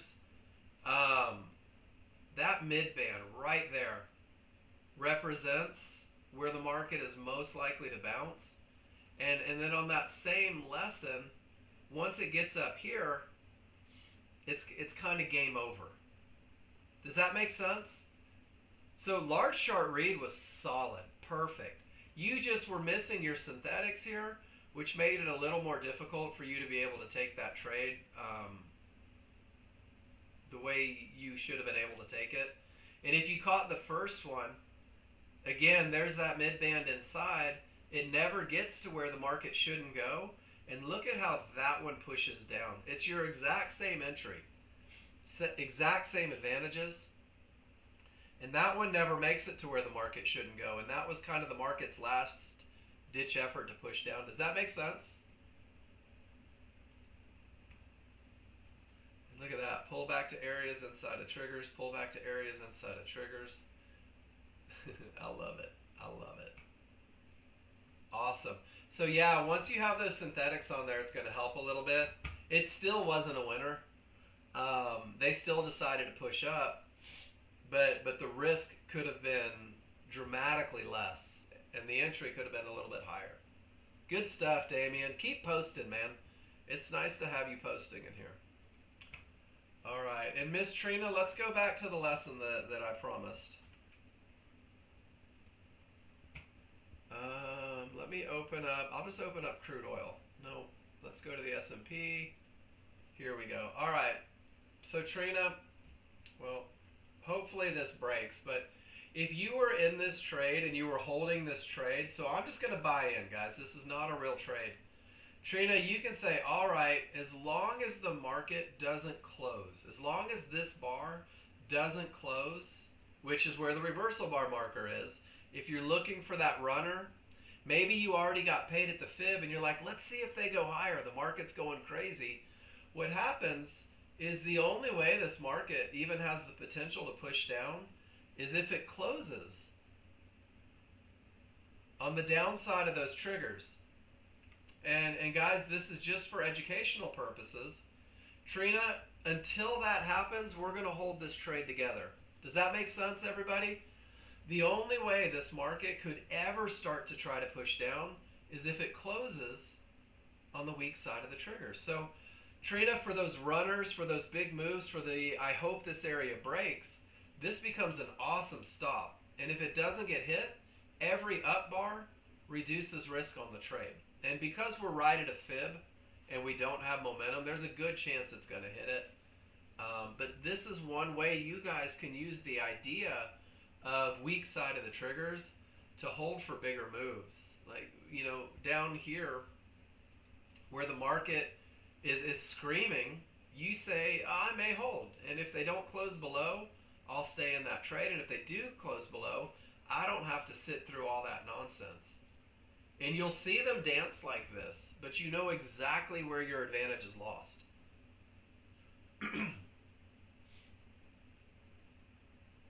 So you guys want to watch this one for a second, and then we'll look at a couple other.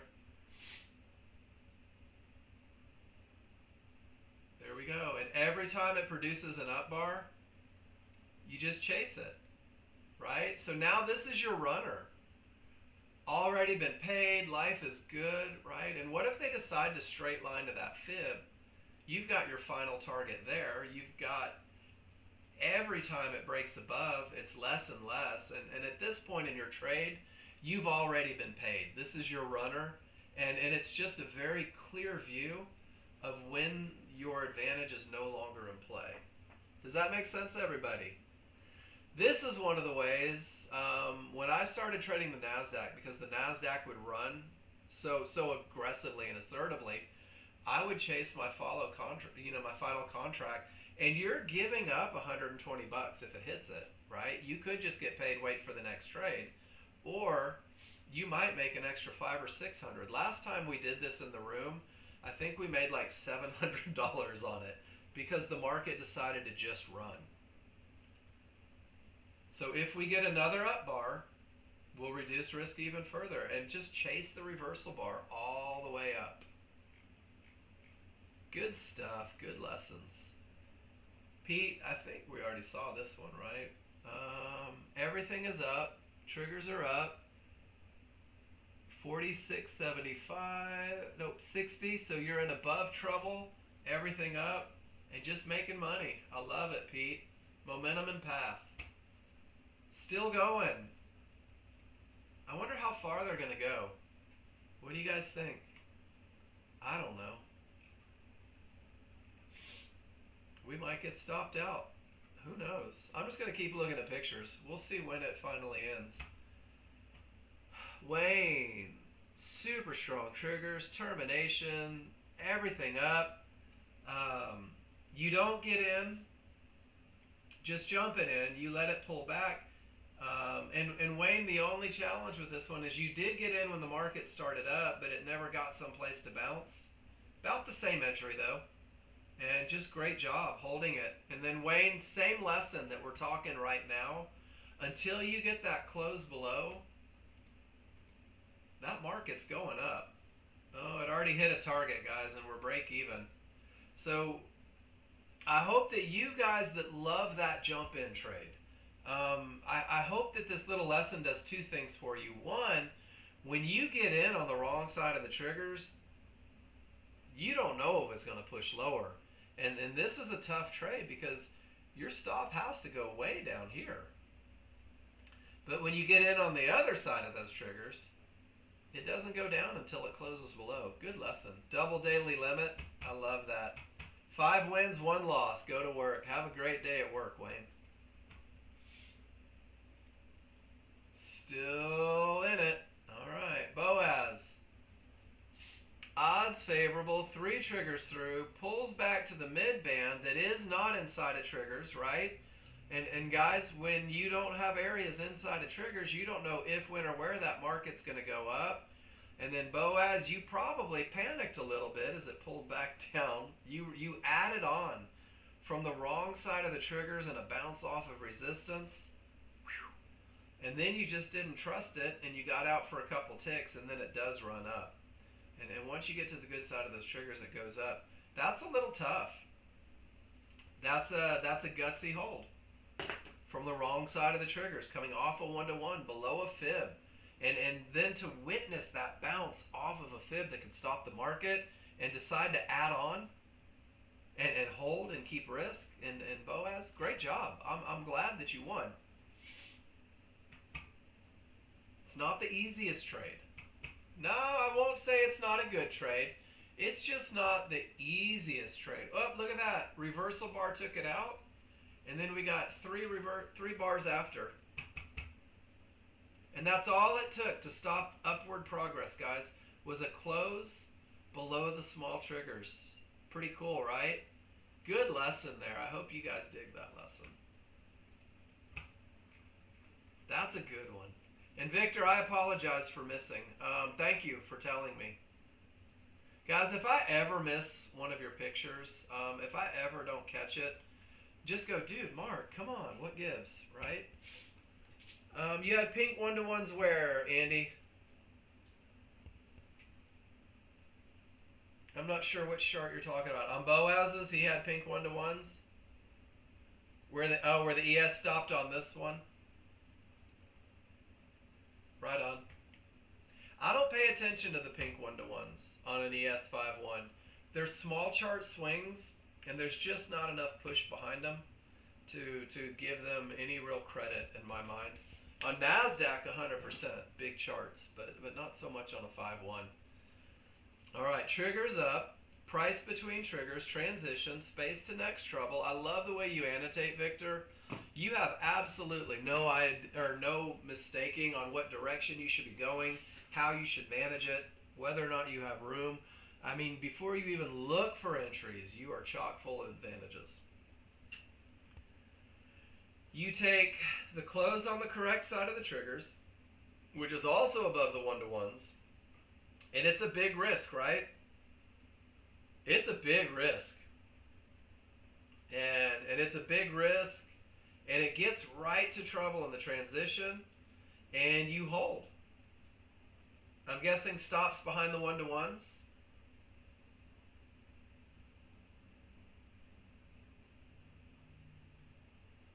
And then it goes right back to trouble, and you get paid here. And so from a management standpoint, Victor, this is where I always ask myself, if I knew that's where I should get paid, why didn't I get paid there? Just something to think about. This one has odds favorable momentum, but from transition, it could hold. So just from a management standpoint, and then you take the second one, and it starts to break above, and I'm not sure why you exited here.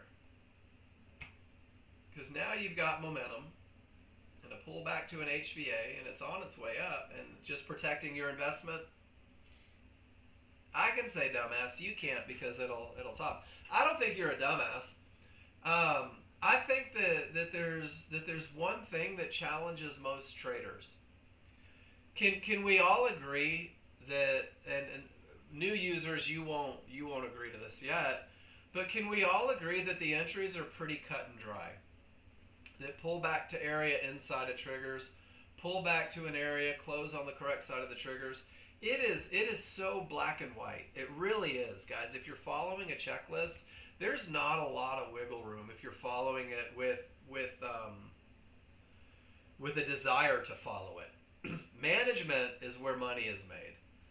Management is where money is lost. And the better you get at your entries, the better you get at your management. And one of the things that happens is from the transition, right? Victor, from the transition, you hit the zone, you get to the wrong side of the triggers, and you start getting down bars from the wrong side of the triggers from an area. Do you see how your advantage at this point right here, it could go to the 1-to-1s, hell, it could go all the way back to a mid-band before the next trend trade sets up. And guys, when you think about it like that, I've reached a zone, I'm on transition, my small triggers are rolled. If I were looking for it to enter a trade, it would have to be from the one-to-ones or from the mid-band in the zone. Does that make sense, everybody? Once this happens with this look, I begin anticipating deeper pushes. So I take that idea that, all right, where's my line in the sand? Where is my line in the sand where I say it's more advantageous to exit the trade and wait for the next one than to hold? And that's where management comes in. And I think that the triggers, they never got below, and it's a good hold, and you had room. And over here on your second exit, now it's starting to scream. And another one of the ideas is that there's a trade called the momentum trade. That when there's separation between the small and large and it pulls back to an HVA, like it did right there, that's an entry. You could drop your stop a little bit below it, 4 or 5 ticks below it, and just say, okay, I just had an entry for a momentum trade. Let's ride that mofo and see what happens. And then suddenly, Victor, you're holding for even bigger moves. And that's one of the things that I like to keep in mind. If this momentum trade fails, do I have another trade behind it? And if I do, am I going to exit and wait for the trade? Or like Trina did here, just keep your stop where the market shouldn't go and know that if this fails, well, then it might be party over. Does that make sense, guys? Management is going to be the difference. Look at that. How awesome is that? Management very often is the difference between big money and just getting by a little bit every now and then. And management will take the most work because you're managing a trade when you have something to lose, right? And that nagging little voice in your ear is telling you that you have something to lose. And one of the things that I'll say is you will never get mad about taking profits and waiting for the next trade if once you realize that the next trade is coming. All right, Miss Claire, nice to see you back in the room. Triggers up, transition. You had a limit order. What's MT? Help me out, Miss Claire. What is MT? Limit order MT for the momentum trade. I got it. And it never got below the area that you were hoping would hold or hoping not break, right? You traded from the one-to-ones with odds favorable momentum. Everything is up. And you put your stop below the area that you're anticipating holding. And it did. And it even turned into a trend trade from the area. I like it. Stop inside the top of the 15 large triggers. I'll tell you what. I like it. You're up 940. You have nothing to lose. Every indicator is pointing up. Did it reach your target, Claire? Nice hold. The momentum trade, if you weren't in it, you had to wait for the trend trade. I love everything about it. Nicely done, Miss Claire. You guys are giving me some goodness for the highlight reel today. All right. This is E. Webster. Good to see you. Starting to play with TV. So can we talk about it? And then Claire, I want you to listen into the one thing that I talk about with E. Webster on this one as well. So you're using the Ninja Trader strong up, right? Separation between the small and large, everything pointing up. That concept that you carry over, awesome.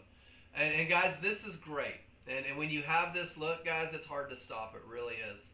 But one of the things that happens, and I want to show you guys this in kind of a real world scenario. And one of the things that happens on, I'll use gold because I'm not worried about gold. One of the things that happens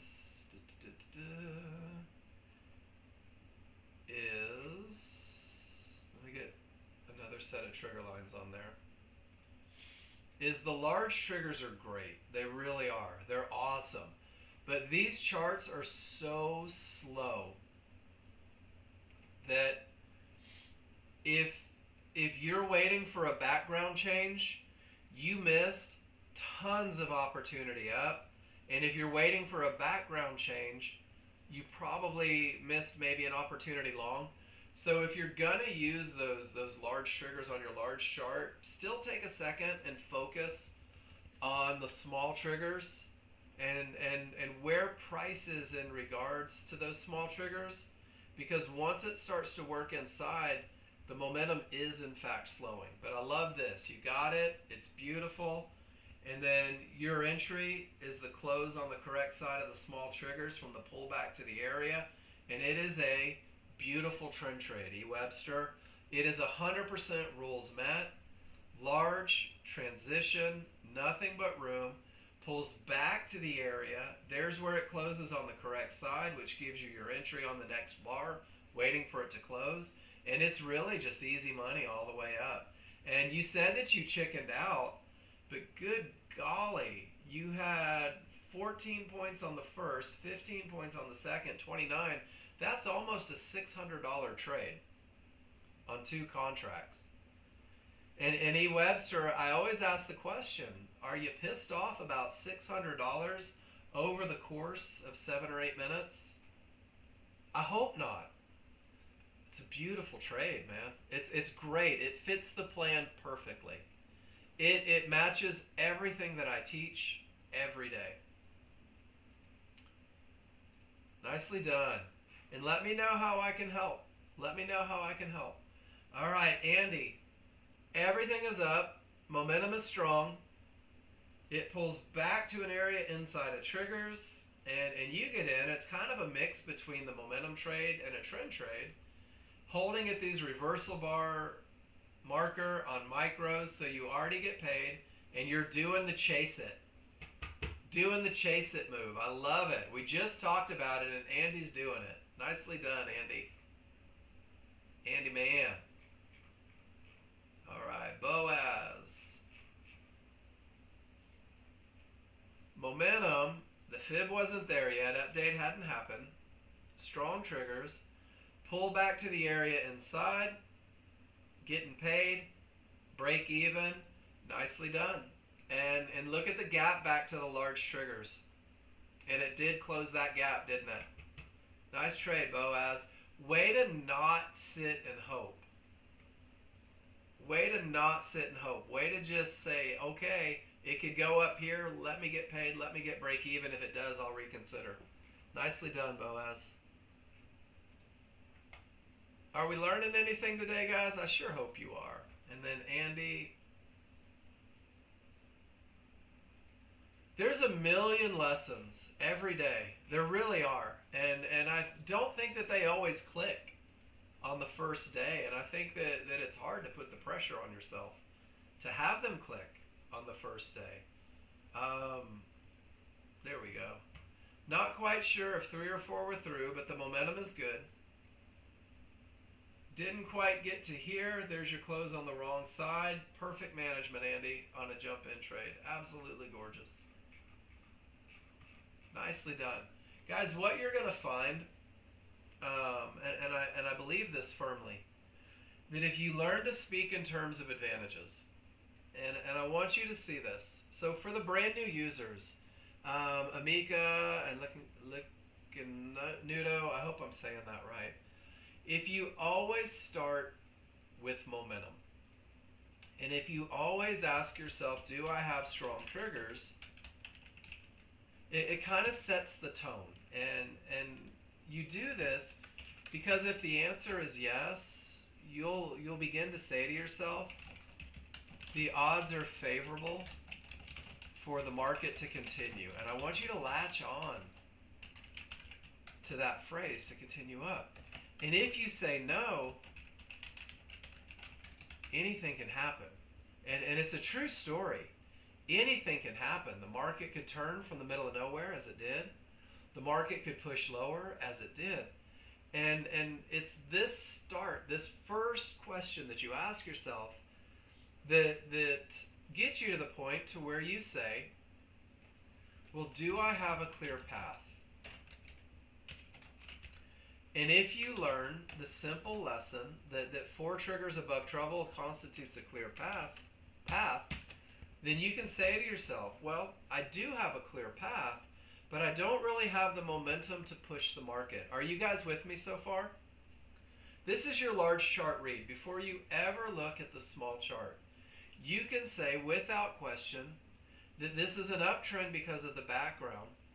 I don't have a lot of momentum pushing that trend, but there's nothing in the way to stop it if it decides to go up. Can you guys give me a why if that makes sense? That's your large chart read. Now here's my hope and wish for all of you guys, is that you say to yourself, since the large chart is not perfect, I don't have my first 2 advantages. And if you don't understand the large chart advantages, you're going to get tripped up on the small chart. And I'm just going to let you know that right off. I'll let my small chart be the tiebreaker on whether or not I take a trade. So I've got strong triggers, I've got a clear path, which means that I have 50% of my large chart advantages. Now I want you to see this. At the time of the reversal bar, if you were going to try to take a trade without momentum, there was one spot that was super low risk. And if you ask yourself the question using the language, do I have an area inside of triggers for entry? Well, you did. You had one line. And that one line produced about 5 ticks of risk. And if you were hoping with this clear path that no momentum pushes it up, you could choose to take a very low risk example entrance. And when it fails, you no longer have areas inside of triggers, which means that you don't have rule 3 met, which means once you get 4 to 5 ticks below those triggers, 66% of your advantages are gone, and you may choose to no longer look for an entry. Does that make sense? So it goes back to the idea that once you get to the wrong side of those triggers, you don't know if, when, or where that market may continue up. And there's just no reason without momentum and no entry to hope the market does something that the indicators say it may not. And that's kind of what I try to teach every day, guys. It's not a trade that I'm trying to teach. It is to get you in tune with advantages, to get you looking at your chart and speaking out loud every time you look at it. I have momentum. My path is clear. I can define an entry. I can't wait to take this trade. It's the highest probability trend trade. And then that grows into, well, I don't have momentum, but I do have a clear path in an entry. If I take this trade, it's only medium probability. Let me make sure that my risk is low. Let me make sure that I manage it assertively. And if you look at your chart and you say, I don't have 2 out of 3 of my advantages, why on earth am I risking my kids' college tuition on what can only be described as a low probability trade? And once again, I don't tell you, I won't tell you, I refuse to tell you when to enter or exit the market. This is an educational room, guys. This is done for illustrative purposes. But when the rules are met, you have the highest chance of success, guys. And we've taken 2 trades today. We took one that resulted in $100 on NinjaTrader, and we took one that was good for $1,000 over here on TradingView. And the idea is that you don't have to be in every move, that you don't have to take every entry, that you don't have to be at every turn, that you don't have to grab hold of every tick in a market that typically exchanges billions every hour in the futures markets. If you can find a way to grab hold of $400 to $500 a day, guys, and if you don't see that potential on day one, there's absolutely no doubt in my mind that you'll see it by the end of your demo. And just because you see the potential It doesn't mean that you're in a position where you're going to be able to capitalize on it yet. It takes a little time. It takes a little study. Um, but $400 a day is a six-figure income. And there's trade copiers out there, guys, and you can literally copy the one trade that gets you $200, do it on 5 accounts, and turn it into $250,000 a year, potentially.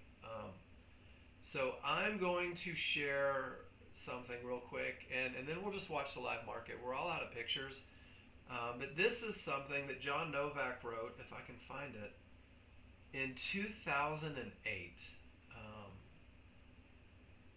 Man,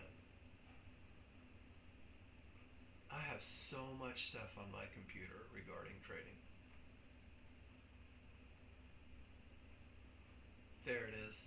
So this was written in 2008, my friends, and I'm going to read it top to bottom, because when we have a little pause in participation, this is a great thing for you guys to recognize, to remember.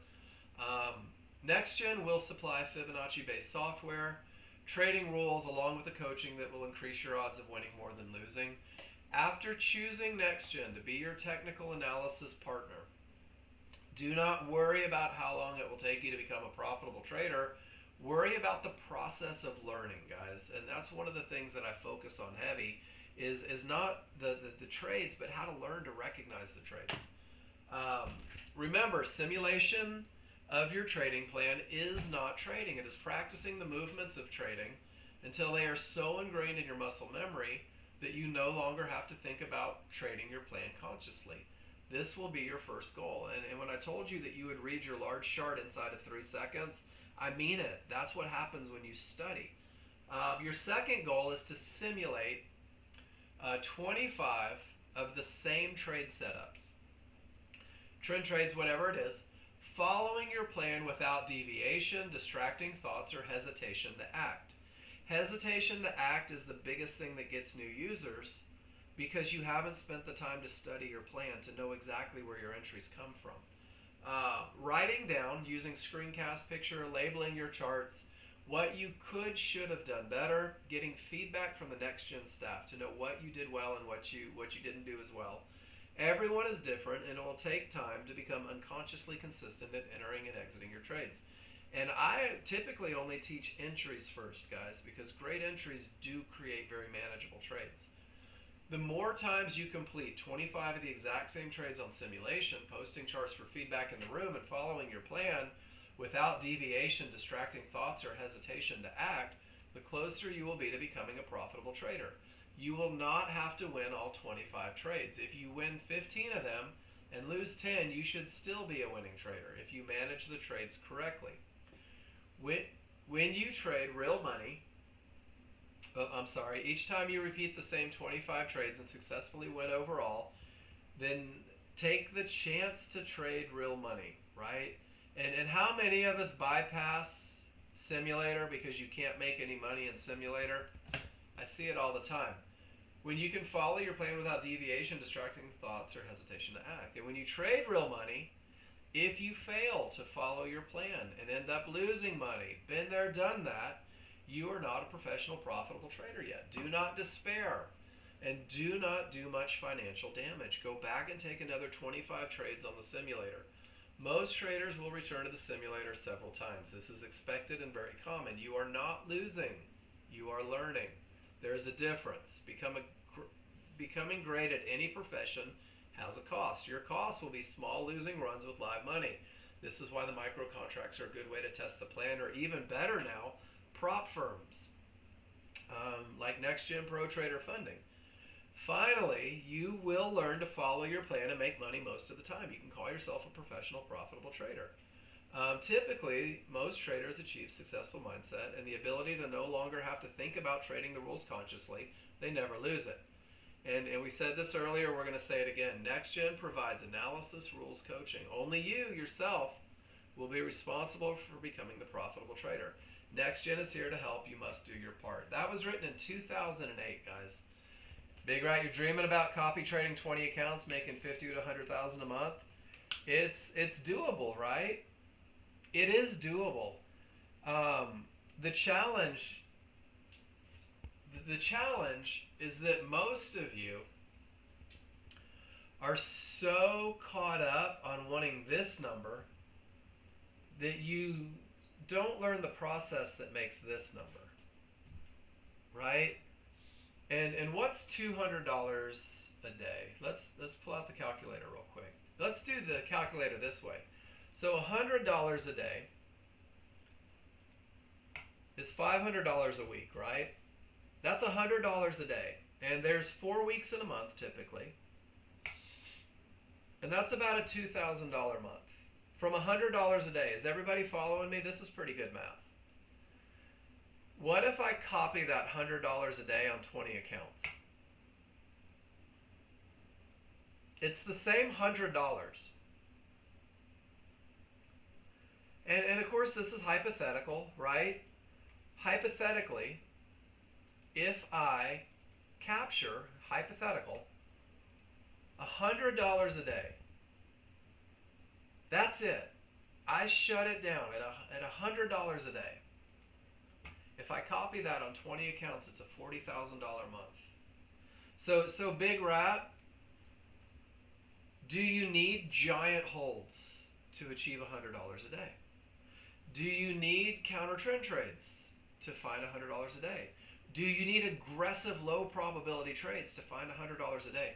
Is there anyone in this room that doesn't believe in their heart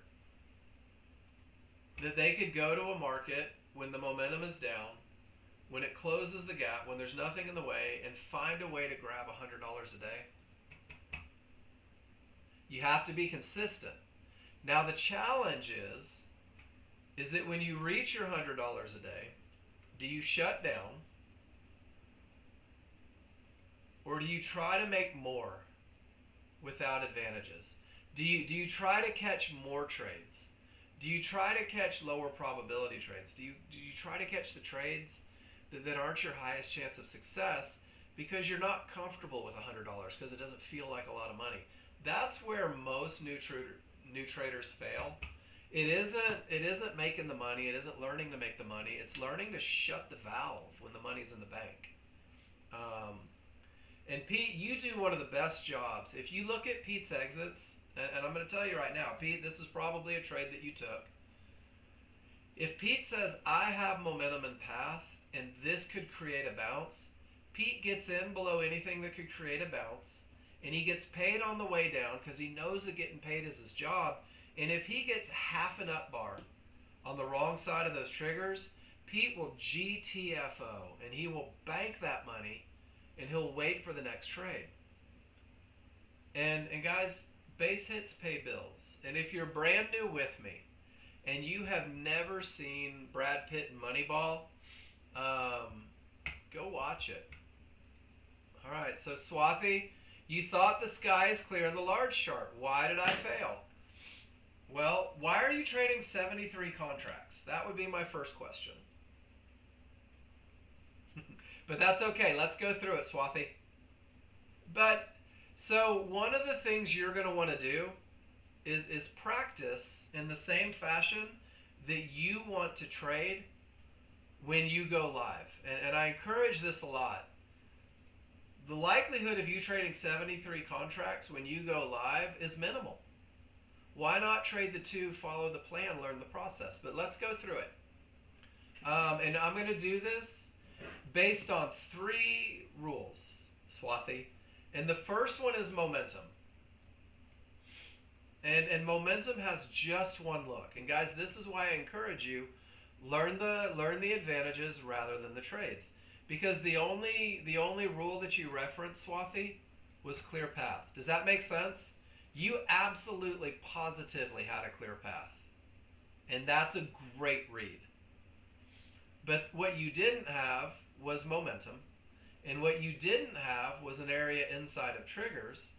So you're hoping that with nothing in the way, this market, and I don't know where you entered, I can't see your entry, you're hoping this market goes up without the momentum to push it, and you're hoping this market just arbitrarily runs from a place that isn't designated to become an entry, that isn't most likely to create a bounce. So things that you need to do every trade, guys, if you really want to find success. That is strong triggers. That is the only look of strong triggers. Separation between the small and large. And when the small triggers work their way inside of the large, we call that weak triggers. And with weak triggers, boy, those are some big letters, aren't they? With weak triggers, the odds are not favorable for the market to continue up. Does that make sense, Swathi? So without the advantage of momentum, really anything could happen. It could go up, it could go down, I don't know. And then you did say clear path, and I agree. Beautiful look. There's nothing in the way. The challenge is we don't have anything to push it. And then, guys, this is where language comes in and really saves your bacon. So the entry rules are pull back to an area inside of triggers. And I really want you guys to learn that phrase. Because Swathi, look at this. There's your triggers, right? But there's your areas on the wrong side. So there was no momentum. There was absolutely a clear path, but there was no place inside of triggers to create that bounce in the direction of the trade. Do you see how 2/3 of the advantages were gone in this particular trade? And what happens, and I mean, just, you are amazing for posting this in the room. What happens is you begin to recognize that without that momentum, without that area inside of triggers, that market's more likely to push down. And this becomes what we call an avoidable loss. Does that make sense? And Swathi, I want you to post every trade you think you see. I really do.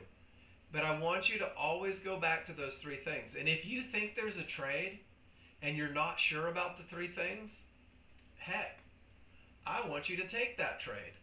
And I want you to show me where you took it. And I want you to say, all right, Mark, I had momentum, the triggers are green, and then we'll go back to that lesson of what it means to have momentum. And you'll say, and I didn't see anything in the way, and we'll talk about termination conditions. And you'll say, well, there was a mid-band. I'll say, yeah, that mid-band was inside of triggers, but without those first two advantages, this market's a lot more likely to push down with the trend. It's a lot more likely to push down from that termination. And my promise to you is that we will keep doing this every day, until it starts to work its way out for you. Miss Claire, let's see what you did. Claire, if you wanted to, and I can't make you, if you wanted to, you could stretch this out and make it easier for me to read. I would be okay with that. Triggers are up. There's absolutely nothing in the way. You're on the weak side, and you went short. And I'm not sure why, but you did, and you had momentum on your side. And this is really the short to the potential long, using the immediate momentum, but you are fighting the large short. Does that make sense? Cool. You're finding a way to capitalize from the weak side of those triggers, because you know that's where reversals come from. And if the immediate momentum is screaming down, Claire, you've got a chance. But do you see how you traded right into those one-to-ones? Get your management hat on. That's all I can say. And sure enough, it was the short to get to the long. And Claire, great job on that one. Great job on that one. Because what you did is you said, man, 3 divergences, triggers rolling, weak side. But I'm going to get paid at that long trade spot. And Claire, it's beautiful management. And then you took the long trade, which is even more awesome. Great job, Miss Claire.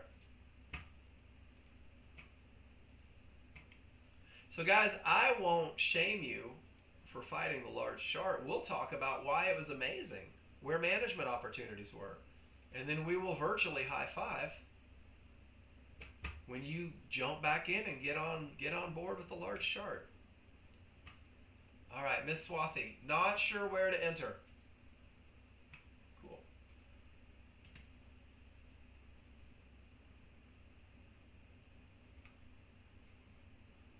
So there's two ways to look at this. And when people say, I'm not sure where to pull the trigger, and I love that phrase, pull the trigger. So let's talk about it. The smalls are trying to break above the large. It's not that separation that defines the strongest trigger look, Swathi. But what you do have is what could be considered the very beginning of momentum. Does that make sense? I like it. That's nice. Everything is above. So there's nothing in the way. Your path looks great too. So Swathi, your large chart says, let's go find an entry. Now here is where for the brand new user, you're not going to find your way into every trade.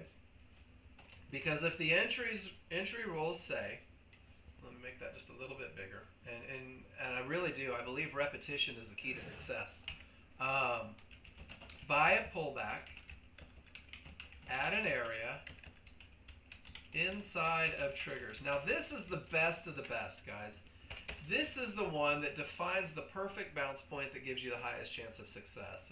And Swathi, we're at that one spot again where my areas are below the triggers. And I have to say to myself, I can't define an entry area. I can't see an area inside of triggers that gives me the highest chance of success, that helps me manage my stops. Does that make sense?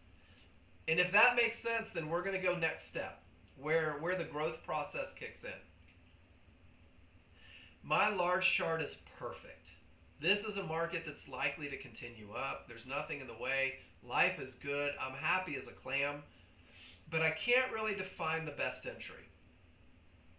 Now, Swathi, one of the things you can do as you grow a little bit is you can say, I don't have areas inside of triggers, but I do have areas. You had a mid-band, and you had a fib, and you might say, I'll enter at this mid-band or this fib. But if you're using rule number 3, area inside of triggers, and you remember that ever so valuable lesson that I give on entries every morning, and that lesson is, let me get to it real quick. That lesson is that once you get to the wrong side of the triggers, above those triggers, below those triggers, you don't know if, when, or where the market is going to continue in the direction of the large chart. So Swathi, one of the things you can do is you can say, you know what? I'll get in with a reversal bar from an area, and then I'll put my stop behind it. If it goes up, fantastic. And if it doesn't, nothing's lost. If it doesn't give me that reversal bar, no trade taken. So on this particular look, as you pull back to that mid-band, as you pull back to that 1-to-1, and what market was that? Was that crude oil? That's the S&P. At 952, at 952. Boom, boom, boom, boom, boom, boom. Let's go back to 952. Where were we on that picture? Are you set up to Central Time Zone, Swathi? We were somewhere right in here, I think. Yeah, because there's that first look. So we were just above that. Let me put a little marker on the chart. We were somewhere right about here. So let's go back and find that 1-to-1. Whoops. And scroll past everything. So this is where you would have been waiting right there, Swathi, and said, hey, you know what? If they're able to push back, if they're able to get to that area, if I get one of these up bars, I'll take that trade with this look. The same way you could have done it over here. And you would have had to take the trade twice. But the idea that no areas inside of triggers, it changes the dynamic of your entry. Because when it's present, and let's see if we can just, that's NASDAQ. We don't want to do it on NASDAQ. Let me see if I have crude oil real quick. Dun, dun, dun. If you have that perfect entry, if you have that area inside of triggers with all that momentum, and I'm looking for one over here, and everything becomes very easy to define. And as I circle that tail on that chart, Swathi, I want you to see what it looks like when everything is good. When you have momentum, when it has the potential to break, do you see how it pulls back to those trigger lines? And if it's really going to go up, and look at that, oh my gosh, stopped below before it got below, stopped before it got below, again and again and again and again and again. So that trigger line defines that low point where if this market's really going to go up with these advantages, I don't want to see it get below that trigger line. And this is a great example. Do you see how it never made it below and it just kept going up with the large chart?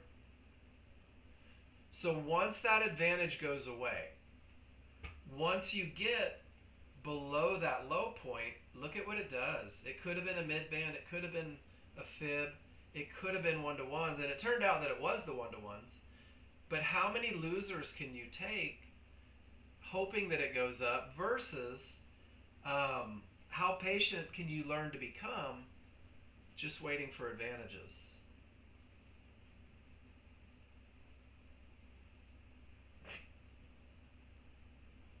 I don't know what you mean by trigger point, Swathi, but you don't need a private session. And I'm going to show you why. And I'm going to encourage you guys. It seems like Mark's going to teach me something that he's not going to teach me in the room. So what I suggest, before you and I start burning our afternoons together, and I'm not saying no, I'm saying not yet. I want you to see in this row right here, strong triggers. So I'm going to click on a picture. These are strong triggers. There's separation, the colors match. And then I'm going to click on another. No, you're okay. So for entry, even better. I've gone through in my life to try to make this as simple as I know how to make it. So Swathi, entry is a pattern. Does that make sense? Entry is a pattern. And I'm going to drop this plan in here. Oh, you don't have to call me sir. Of course you are in Texas. I call everyone ma'am or sir or Miss Swathi or whatever. So it's I think it's part of being in the region. From this one that I just dropped in here, I'm going to go through this right here. I'm going to pull it off to the side so it opens up in front of you. But the first step in defining the entry pattern is always waiting for a reversal bar. So once the rules are met on the large chart, I'm going to turn my attention to the small chart to find my entry. And the first thing I need is a reversal bar. So what happens is that reversal bar prints. And once the reversal bar prints, part of the pattern, it does, right, Swathi? But here's what I want you to recognize. Whether it's 1 bar or whether it's 10 bars, you only need the 1 bar to start the pattern. You don't know how many bars are going to come after that 1 bar. You'll never know how many bars are going to come after that 1 bar. But everything that I do, Swathi, everything that I teach in this room, everything that I reference every day is a very distinct pattern that gives you an advantage on entry, that gives you an advantage on the large chart. So if it's 1 bar and then it continues up, the most painful phrase for people is that just wasn't your money. It just didn't give you your entry. Because even before the reversal bar prints, you can say to yourself, it's those down bars, if they continue down, are most likely to go somewhere from the top of those triggers to the bottom of those triggers. That's why it says buy or sell a pullback in an area inside of triggers. So the first thing you're going to look for are those triggers. And the tighter they are, the less risk you'll have. And then the rules say buy or sell a pullback at an area inside of those triggers. And it can be a fib or it can be a mid-band. But Swathi, do you see how while that first bar is there, before it ever pushes down, you can know exactly where your trade comes from because you're going to learn that language area inside of triggers. And before the second down bar even prints, that is exactly where this trade comes from. That's exactly where this high probability trade comes from. That's where the market is most likely to go, where the market is most likely to bounce, and you will literally activate a limit order above an area inside of triggers and hope that they push down. And if they do, that's your entry for the highest probability trend trade. So Swathi, you asked, well, Mark, if there's no reversal bar, I don't enter.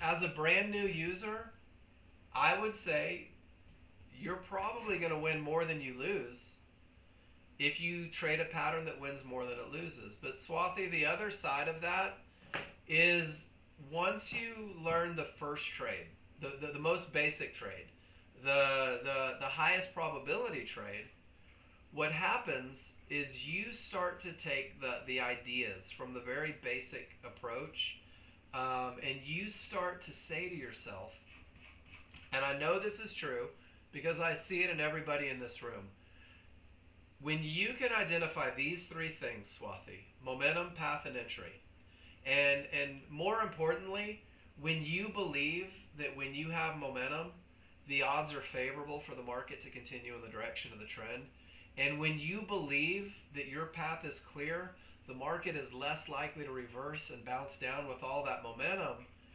well, then there's a lot of opportunities. And one of those opportunities is a trade where all you do is jump in and hope that that momentum and clear path pushes the market. And this may be an example right here. Nope. This is an example from Trina where with all that momentum, but without a clear path, Trina, you had already reached an area. It created a huge bounce. It could have stopped the market, especially from a bad top. Trina, did you know about that termination condition when you chose to take the trade? Because you said it was a clear path. I say price reached a Fibonacci area, and absolutely none of the triggers broke. And look at it on your small chart. It bounced directly off of that fib that could stop the market. But Swathi and Trina, even though you didn't have rule 1 met, let's go and let's talk about progression. Let's talk about progression. You had momentum. You had an area inside of triggers. You had 2 out of 3 of your advantages. Can we agree on that, everybody? She had the best look for momentum ever, and momentum is hard to stop. Did not have a clear path, not even close.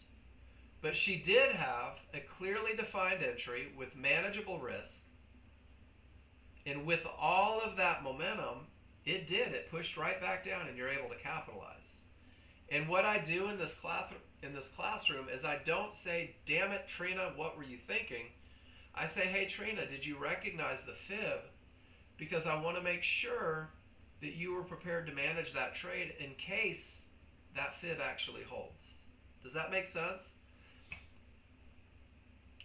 And then you guys will get to this point where you'll say, I've got all the momentum and room to the fib. Maybe I'll just jump in and get paid at the fib, right?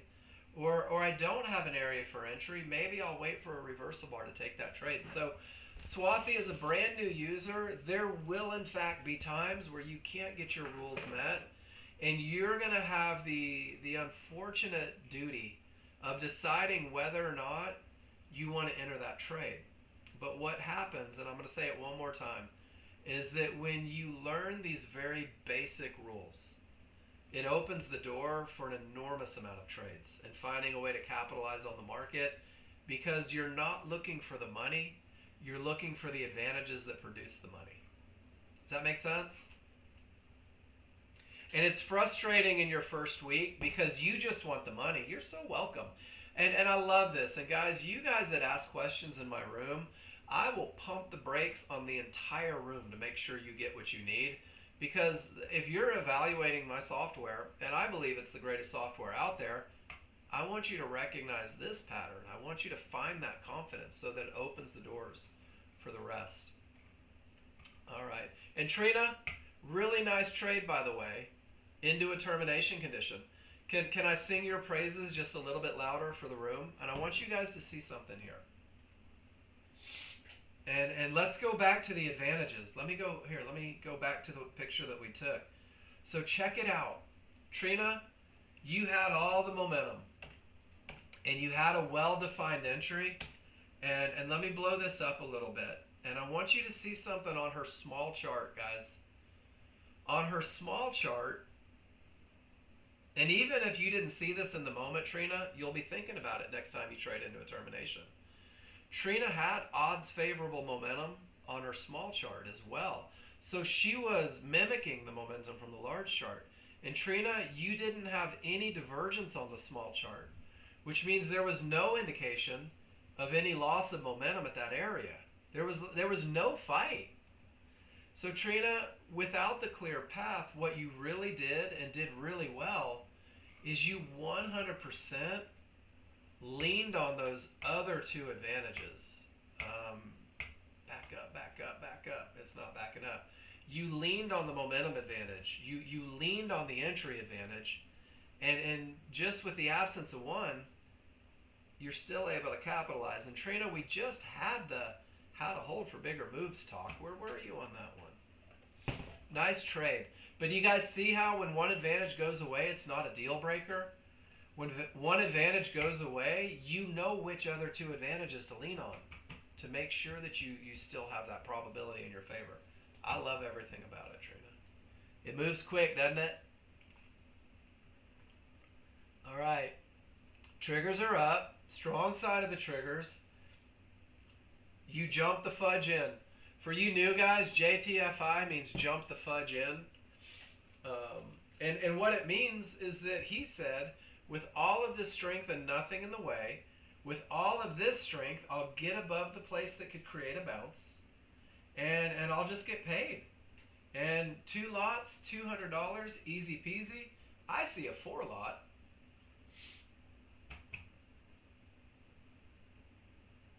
Which means that you actually made $400 on this one, Andy V. And it's all momentum and path once again.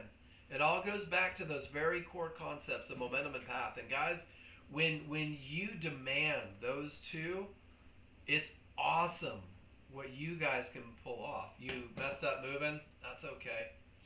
You did great. Didn't notice not positive was probably chart prime, which most of the time it is. So guys, if you ever see that exclamation point over here, and I don't have one, maybe I will on gold. Nope. It's here we go. I've got one right here, Andy. So I'm getting a runtime error on Market Oracle Pro. There's 2 things you can do. You can just click on your chart and hit F5. Did it clear it out? Yeah. And typically that'll fix what ails you. Or you can delete the indicator and just reinstall it as well. And that's just a runtime error is all it is. And have you guys noticed that the small triggers never rolled, and this market is still going up, isn't it? It's still going up. They never rolled.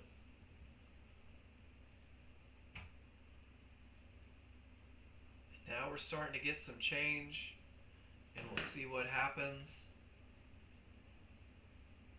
Oops, I don't have mine going.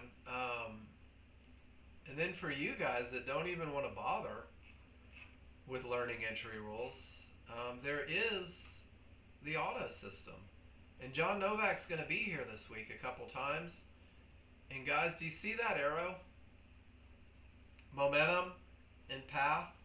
The auto system said take a trade. Momentum potential to break. Auto system said take a trade. And if you incorporate those with a little bit of small chart management, it's pretty awesome. And it creates opportunity. And that's what John's going to be here doing. Look at how sideways that is. John's going to be here this week helping you guys take and manage those amazing entries that the auto system provides. And once you start to get that small chart management down, and I'm going to encourage you guys. So Trina, while you're still trading, look at that. That was fast. While you're still trading Ninja Trader, sit in and listen to those management opportunities that you're going to see. Guys, this is why NASDAQ is so hard for new users to trade. Look at how fast that market moves. It's crazy. But price reached an area, none of the triggers broke, and it started bouncing instantly. That's rule 2. It's pretty cool. Quick one. First time you see this on the big chart. Show me your picture, Sergio. I'm not sure what you're talking about. Not sure what you're talking about. Big Rats, the classes stopped coming through your speakerphone. Does everything else come through your speakerphone? And Sergio, show me a picture of what you're talking about. I'll get you the answer for sure. I always go with known good. So if my sound stops, I do a couple things. One of the things I'll do, and this has happened to me before, is I'll come over here and down here, and I'll go to my settings, output options, and I'll make sure that my volume is good, and I'll make sure that my output device is what I thought it was. Because if it's not going to my headset, I'm never going to hear it. So make sure that your output device is the right one. The black dot, I have no idea, Sergio. They were talking about it in the other room earlier today. I don't know if we got an answer, but that particular picture, hold on, let me scroll up and see if I can see it. Usually dots are exits caused by divergence, is what John Novak says. So if the divergence printed, the black dot represents a potential exit if you were in a trade because of the divergence on the large chart. John's just got them disabled because he's small chart managing. That's what he said in the room. So when this divergence printed, if you were in a short trade, that's where the system would have taken an exit. That black dot represents the exit because of divergence. There you go. Good stuff. I found that. Big Rat. So come over here and go to your indicator. That's my input devices. That's my output devices. And if you go to user settings, the wheel, you can get all of that in here under voice and video. Make sure it's coming from the right spot. So just click the settings tab next to your name and it'll get you to where you need to be. Hopefully that was helpful. And then Miss Claire, we still got a few minutes, right? Let's see what you did. Everything says up, why not go up with it? Close on the correct side of the triggers. Off you go. Nice job, Miss Claire. Clearly you have been putting some study time in. It's nice to see you posted in the room. And the only thing that I would ask is, did you recognize trouble? Were you ready to manage when you reached trouble from the weak side of the triggers? That would be my only question. Did you see it? Were you ready to manage if something went wrong there? If something changed?